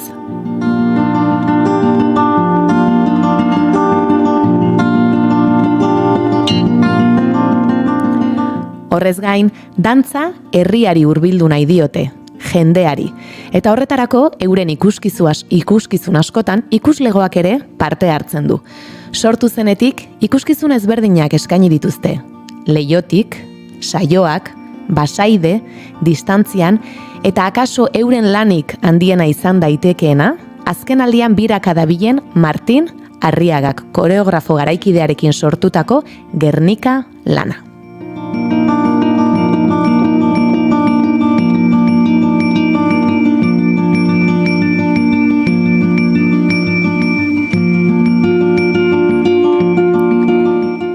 Gaurkoan euren lana gehiago ezagutzeko Xabier gonbidatu dugu gurera eta Gernika lan boteretsu eta beharrezkoari buruz ere arituko gara berarekin. Ongi etorri bigarren kafeko kafe hutxera, Xabi Etxeberri. Arratxaldeon zuei ere. Arratxaldeon, Xabi. Bueno, lehenengo galdera nik egin ohi dut kafe hutsa izena duen tarte honetan eta bigarren kafea izena duen saio honetan, Xabi. Ea kafe zalea zaren ala ez, galdetu behar dizut eta kontuz, erantzunarekin, ze horrek baldintzatuko du hemendik aurrera entrevistaren giroa. Zuko aukeratu, egia esatearen bide ona izaten da, baina. Egia erteko gaur egun bai, kafe zalea izaten alnaiz, baina oso berant hasi naiz kafea edaten egia erteko gizartera atzeko modu bat izan da ere momentu batean. Aizu, Xabi, ongi etorri bigarren kafera eta ongi etorri kafe zaleon mundu zoragarri hontara. Oiana eta Goiuri orain kontra izango dituzu, baina tira, hau asteroko kontua da, ze... Ez, baina ondo tratatzen ditugu, Bai, kafe zaleak ere ondo tratatzen ditugu. Bueno, Xabi, pixka bat gustatuko litzaidake bilaka kolektiboari buruz arituko gara batez ere, baina zu zeu nola hasi zinen musikaren munduan? Ni musikaren munduan, azkenean, ongi azaldu duzu, hasi naiz dantzariak akompainatzerakoan. Eta horren bitartez, biolina arrabita sinuan 6 urtetan, eta ibilbide klasiko bat ukaiteaz gain, paraleloki hasi nintzen musika irrikoia jotzen. Eta igerteko falta ziren, dantzan hasi nintzen, baina falta ziren arrabitariak dantzariak akompainatzeko, eta hola lehatu nintzen musikarat, eta aitortu behar dut ere dantzarik askarra nintzela. Esamarrun askotan txikitan ere, garai batean, akasoren gutxiago, baino dantzan mutilak behar izaten zirela, ez? Bai. Nire garaian behintzat mutil gutxi ziren. Lasai orain gaur egun arazo berbera dagoela. Bai, ez? Behintzat inguru hauetan, ez dakite Lapurdi inguruan arazo berarekin jarraitzen duzen. Arazo bera da eta horrek erakusten duzen eta araino ez zuten ene beharrik. Hala ere, Xabi, aipatu duzu dantzari txarra zarela, akaso ofendituko zaigun dantza giroan dabilen musikariren bat, baina esango nuke nahiko orokorra dela, dantza taldeak laguntzen dituzten musikarien dantza trebetasunak ikaragarriak ez izatea. Uste dut nahiko ohikoa izaten dela, ez da? Busi da. Ez duzu nahi inora serretzea, ondo da. Bueno, Xabi, horrela hasi zinen dantza mundu horretan musikari lanetan, eta nik esan dut bilaka kolektiboa sortu zenutela, Baionak duzu egoitza, Baionako kide batzu zarete musikariak eta dantzariak, eta webgunean hauxe jartzen du. Euskal dantzaren sustraietan, eta adierazpena abanguardistan barna ibiliz, musika eta dantzaren garapena sustatzeko sorkuntza espazio bat da. Nola definitu dezakegu gehiago bilaka kolektiboa edo nola erabaki zenuten duela urte batzuk kolektibo hau sortzea? Erabaki nuen azkenean paraleko erriko dantza taldeetatik heldu ginen, bai musikariak eta dantzariak.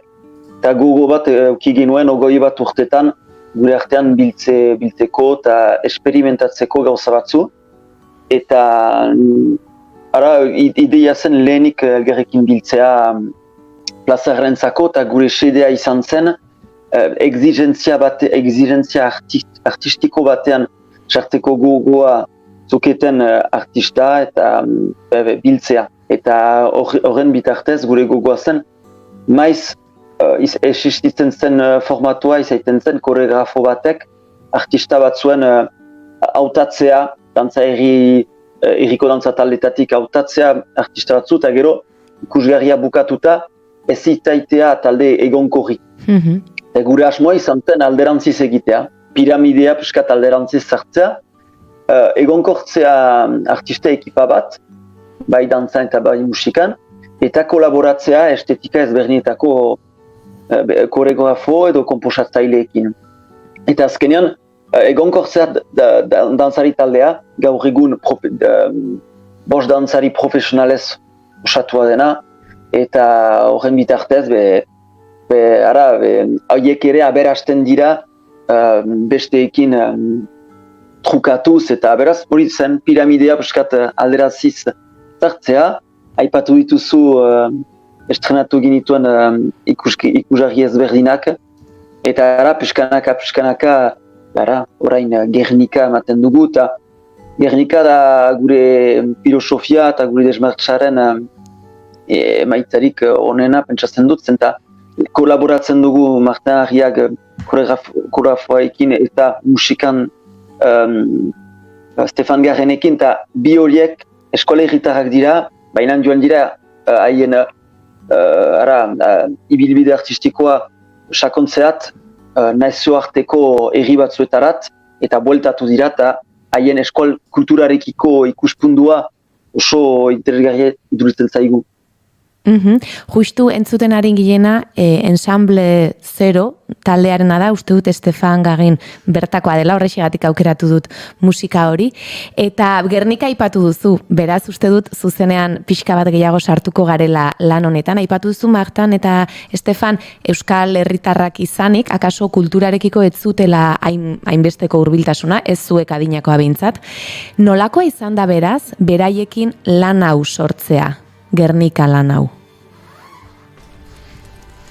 Izan da, azkenean bi artista horiak eskola herrirat sartu zirenez, hala ere ikusgarriaz gain, izan da gogoeta bat, azkenean bai, haiei gure eskola kultura erakustea transmititzea eta partekatzea, zeren eta horian atzoa aipatu dugu. Azkenean musika eskola herrian hala ere eskoraz abesten duten taldea haunitz ospetsuak dira, eta nahiz eta ez eskualduna izan, Martenekin, adibidez, Fermin Guruza edo Negu Horriakolako erreferentzia berak ginituen, eta gaurko musikan ibilizan gira eskola herria zuzenean, eta beraz, nahiz eta Marten Arriak ez den sinesten, ez duen bere burua ikusten eskualdun gisa, hala ere referentzia haunitz baginituen aman komunean, eta abiapuntuak azkenean aski naturalak izan dira, eta beraz abiapuntua hori izan da, baina nahiz eta eskola kulturaren inguruko trukaketak izan ditugun, gu hauk Gernika gaia tratatzerakoan behar ginuen Gernika edo Bizkaiko repertorioarekin bat egin, eta beraz gure lehen ideia izan da Gernikaren bombardaketarekin memorio lanketa bat eramaiten duten Lobak elkartearekin kontaktuan sartzea izan zen. Badirudi Xabi galdu dugula, momentu batez, konexiori berreskuratzen dugun, eta bitartean, Gernikako doinuek entzuten ari ginen.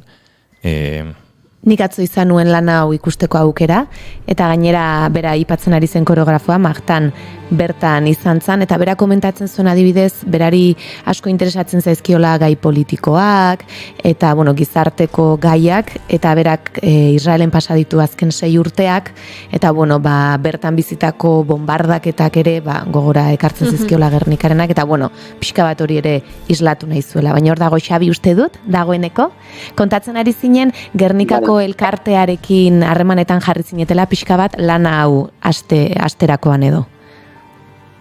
Bai, hori bera, Lobak elkartearekin sartu ginen kontaktuan, eta Astra kulturgunean gure lehen egonaldia egin ginuen, baita Gernikako bunker batean piskat sensazioak hartu, untsa barneratu gaia, eta ez bakarrik azalerako zerbait sortu, eta Oier plaza izeneko Gernikarekin egon ginen kontaktuan, eta beraz Martenekin batera ukan dugu esperientzia hori, eta ez da izan gure partetik erakustea zer den eskola kultura, baizik eta elgarrekin bizitzea momentu intensibo bat, eta hori izan da abiapuntua. Eta gero trama, bai? Ez, bota, bai, tramari buruz, lasai. Eta horrez gain gure gogoa izan zen, atzo izan da galdera hori, zeinetara ino Martenek gogoa izan zuen Picassoren taulatik elementuen hartzea, nahi ginoen hortik atera eta ere aipatu Gernikaren inguruan izan diren beste mugimenduak edo adibidez, usuanzten dugu Gernika izan dela bataio bat ere, Bigarren Gerla Mundialaren bukaeran naziak kanporatzen lagundu izan dutenak. Eta joan dira bordale puntiaraino eta gudari horiek lagundu dute beraz naziak kanporatzen. Eta haunitz hil dira han, eta eskualdun haunitz han hil dira, garai hortan esperantza handia zuten gero Frantziak laguntzea frankismotik libratzeko. Historio hori aipatu nahi ginuen eta ikusarrian agertzen dira, nahiz eta ez ginuen nahi ikusarri ilustratibo bat izaitea, baina gure gogoa zen hola zati ezberdinetan, hola Gernikaren inguruko beste referentzia batzuen aipatzea. Eta ez bakarrik Picassoren taula.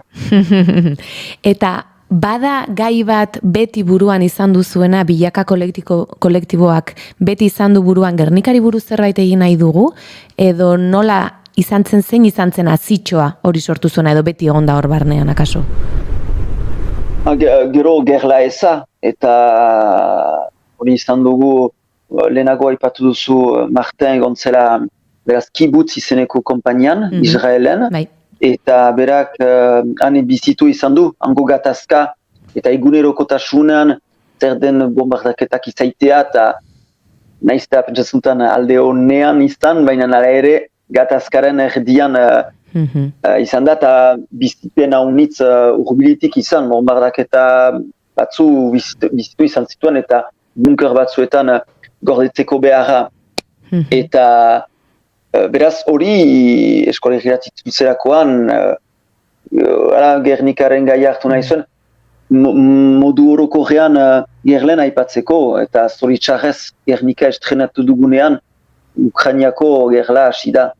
Eta nahi gabe tratatzen ginen gaia oso gaurkoa bilakatu da, nahiz eta gerlak bat diren gure garaian lekuan askotan, ara ere urte honetako Ukrainiako gerlak oino gutarik oraindik urbilago izan da, eta horiek traktatu nahi ginituen, baina bukatuz esperantzazko mezu batekin. Atzo aipatu duzu, geroa gurea, eta gure sedea ikusarrian aipatzen dugu zeinetaraino, zirkuluak badaukan garrantzi bat. Ikusten badugu, gerletan soldaduek eta legoan ibiltzen dira, eta legoa da behar da posizio edo txarrena elgarrikin komunikatzeko. Eta guk gustuki gora ipatzen dugu zirkuluan izaitea, eta horrek elgarri begiratuz, eta hor, sor ditzazke ez dinda neurtu, ez dinda deskribatu, elgarri begiratzea, eta nola egan hori berriz atxemaiten da ikusarrian. Bai, hori bada zerbait, Jon Maiak ere aipatzen zuen, ez? Euskal dantzan eta kultura tradizionaletan eta dantza tradizionaletan borobilak duen garrantzia, eta zuk aipatzen duzun hori, elkarri ikusi, elkarri eskua eman, ez? Eta horrek ere indarra nola ematen dion taldeari. Ez dakit galderatxoren bat baute dugun hortikan, gero igual horrekin lotuko dute. Bai, Xabi jakin behar duzu, astetik astera, kafe hutsaren tarte honen gonbidatu zaretenak lotzen zaituztegula, ez zirkuluan, ez eskutik eman da, baina bai galderen bitartez, beraz, joan den astean gurekin izan genuen Aitor Beltran, aktorea, eta musikaria, eta arke zuretzate utzi du honako galdera. Kaixo, Xavier, honan ere galdera. Umea zinela, 5-6 urterekin, ze ogibide eukin nahi zenuen? Zeintzan zure desioa? Musikaria, zeran bezala, edo besteren bat? Eta beste azpigaldera bat. Orain ja heldua zehala, ze ogibide aukeratuko zenuke musikaria izango zuazina? Venga, ondo pasa jende honekin, gero arte. Aitorren galdera, 5-6 urterekin, zena izenuen izan, hori lehenengo, Xabi. 5-6 urtetan, astronotoa izan eta espaziora joan. Eta bakizuela umetan baditzulako gogoak eta horrezen ikusten nuen Tintin eta espaziora, bazen nolako komikia eta horrek ilusio emaiten zidan. Eta gaur egun, egiarteko ez nuke bat ere gauza bera ejanen. Zute, espazioak peskat beldurtzen nauena gaur egun. Eta musikari ez banintza. Galdera ona, ustut asmakizun gehiago dugula txikitan. Egiarteko, aitortuko nuke ez dutala beste biderik aurkitzen. Eta beharrik ere eskuak osagerri honean nintut musikan jotzen segitzeko, baina ez dakit. Beharro da zuekin estudioan.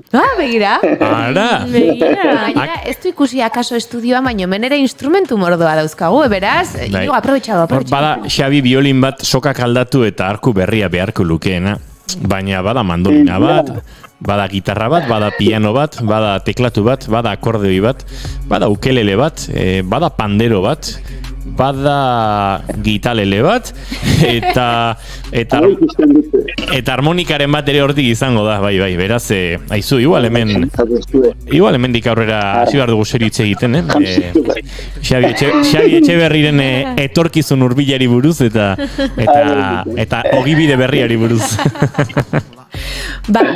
Musikaren mundu horretan pixka sartu garela, sartu nahiko nukenik ere, zuen sorkuntzetan, galdetu nahiko nizuke alde batetik oroar nola izaten ote den. Hau da, musika egin eta ondoren dantza sortzen da, alderantzizko lana izaten da, batzuetan bat besteetan bestea, eta gero ja Gernikari buruz sakonago hitz egingo dugu akaso. Ongi. Orokorrean egan ezake gure sedea, Bilakarekin dugun sedea denez musika eta dantza errikoiatik abiatzea, ditugun dantza errikoietan irizpide asko ditugu bai hautatzea nango, zein dantza, beraz horrekin zein erritmoa, zein tempoa, zein struktura, abia puntu bat ala ere, izaten da bien artean, adostuz kuadroa.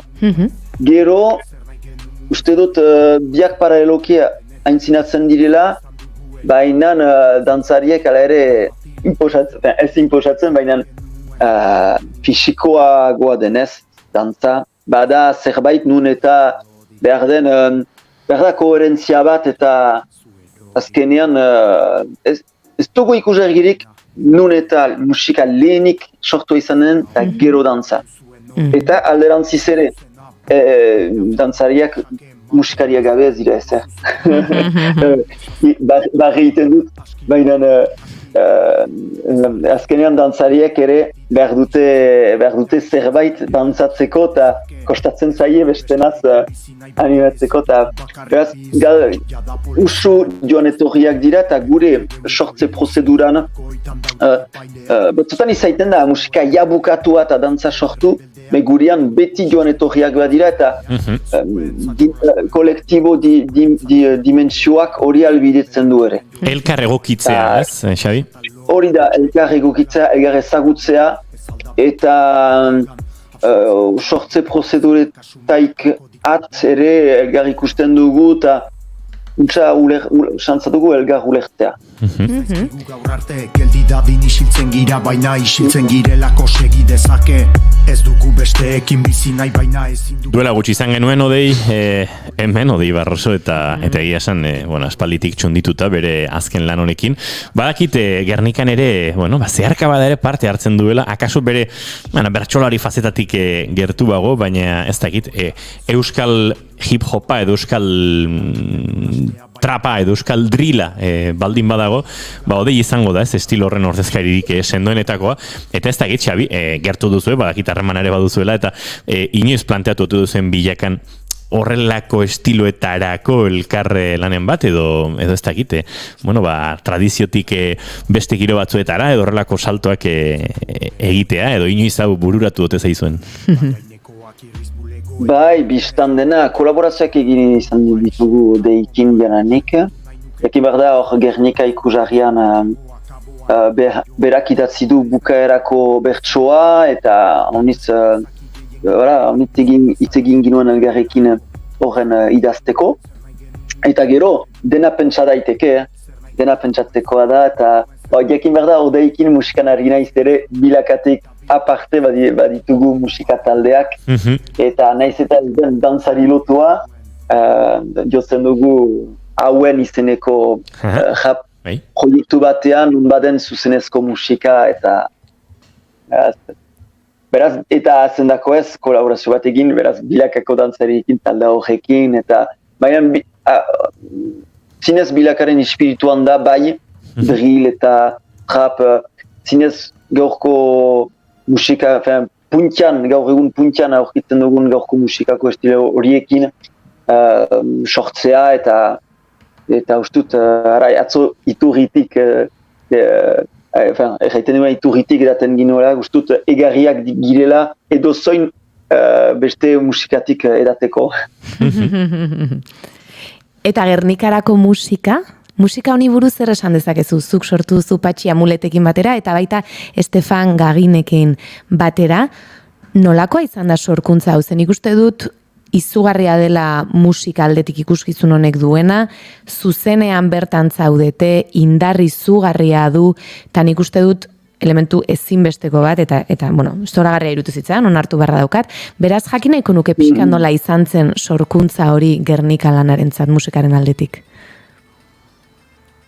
Beraz, musikaren aldetik, lehenago aipatu dituzten lehen etapa horien ondotik, beraz, strukturak, dantzak, strukturak, tempoak eta azkenean Martenekin gogo izan nuen giroak aurkitzea eta maiz izan ditugu referentzia cinematografiko batzu eta hautatu dugu instrumentarioma eta ala nola Estefan Garin hainbeste perkusio dituen eta baditu elementua unitz sartzeko pelikula batean bezala ezakit, bianek ikusi zinuten ez bada musikari bat Walt Disney soinu guziak inditzazkena eskuekin nola dena da musika tresna eta eduz eguneroko soinuak nola erran berriz errepika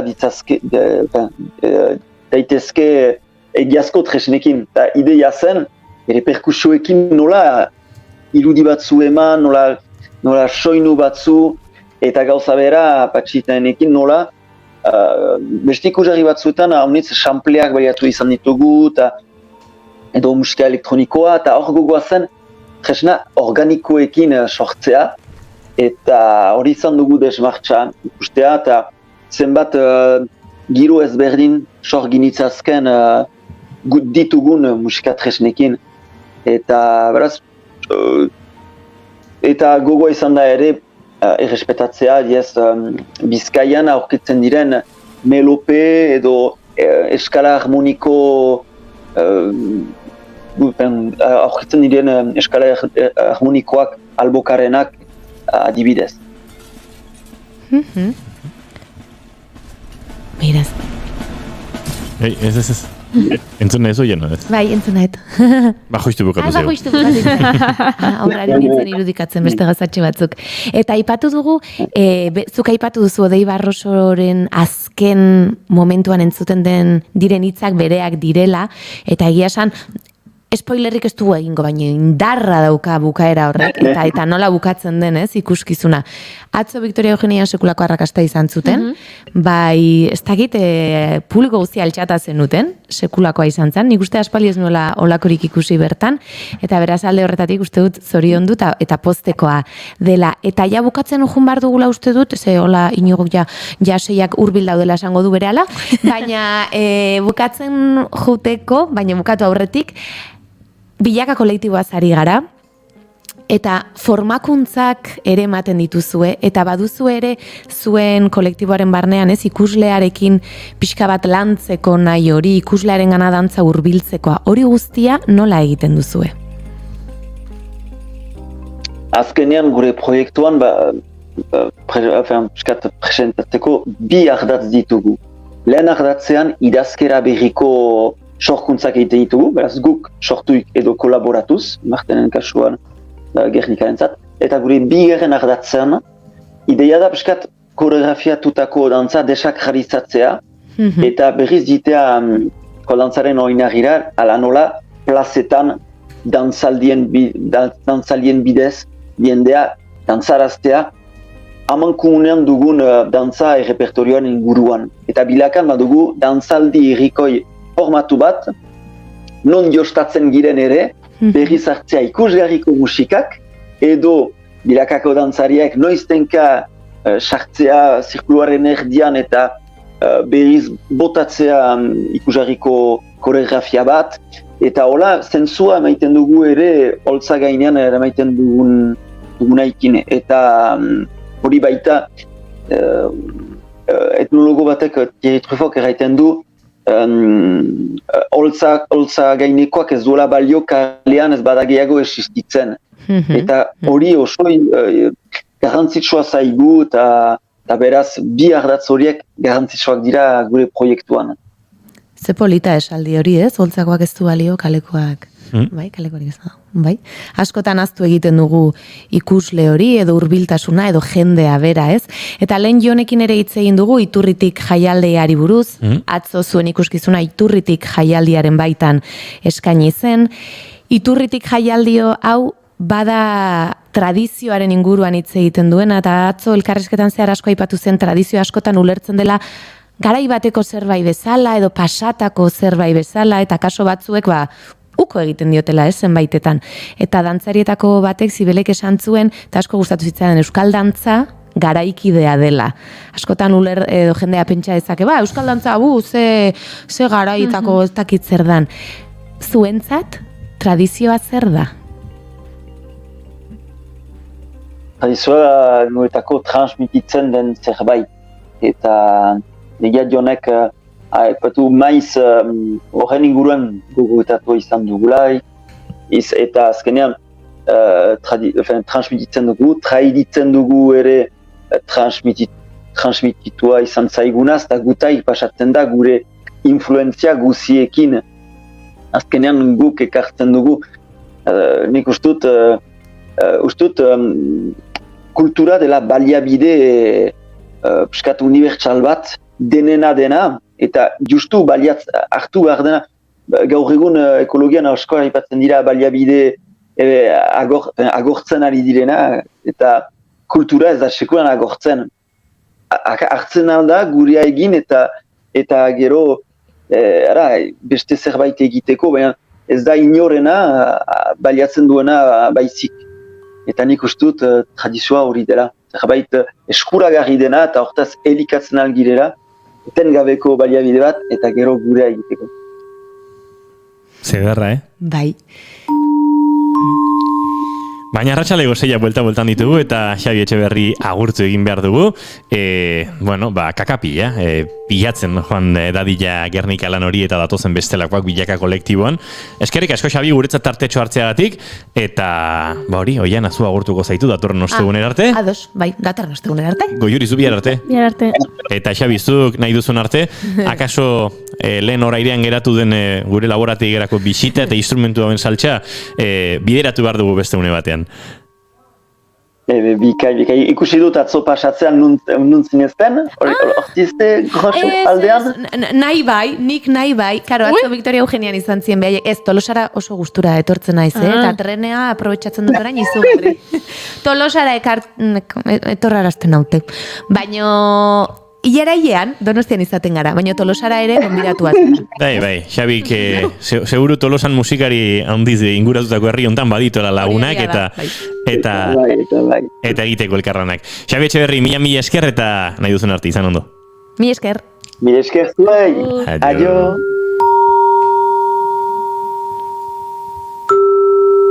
Eta guk modu leun honetan ensemblezerorekin eta juhatxi kantu honekin agurtuko zaituztegu iaia hola zen moduan eta meditatibo xamar, baina bihar arratsaleko 4 eta 5 hementxe izango gara eta oraintxe meditazio tartetxo segundu hauen ostean informazio guztia kaso zuen txakrak eta zuen orekak hausteko, ze gaurkotasuna zoritxarrez ez da beti.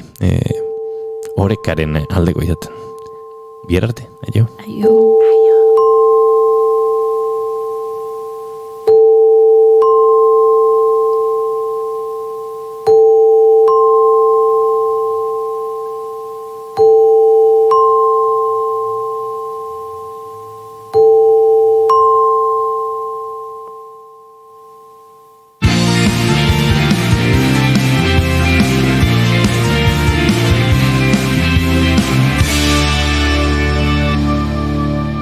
Keep calm and bigarren kafea.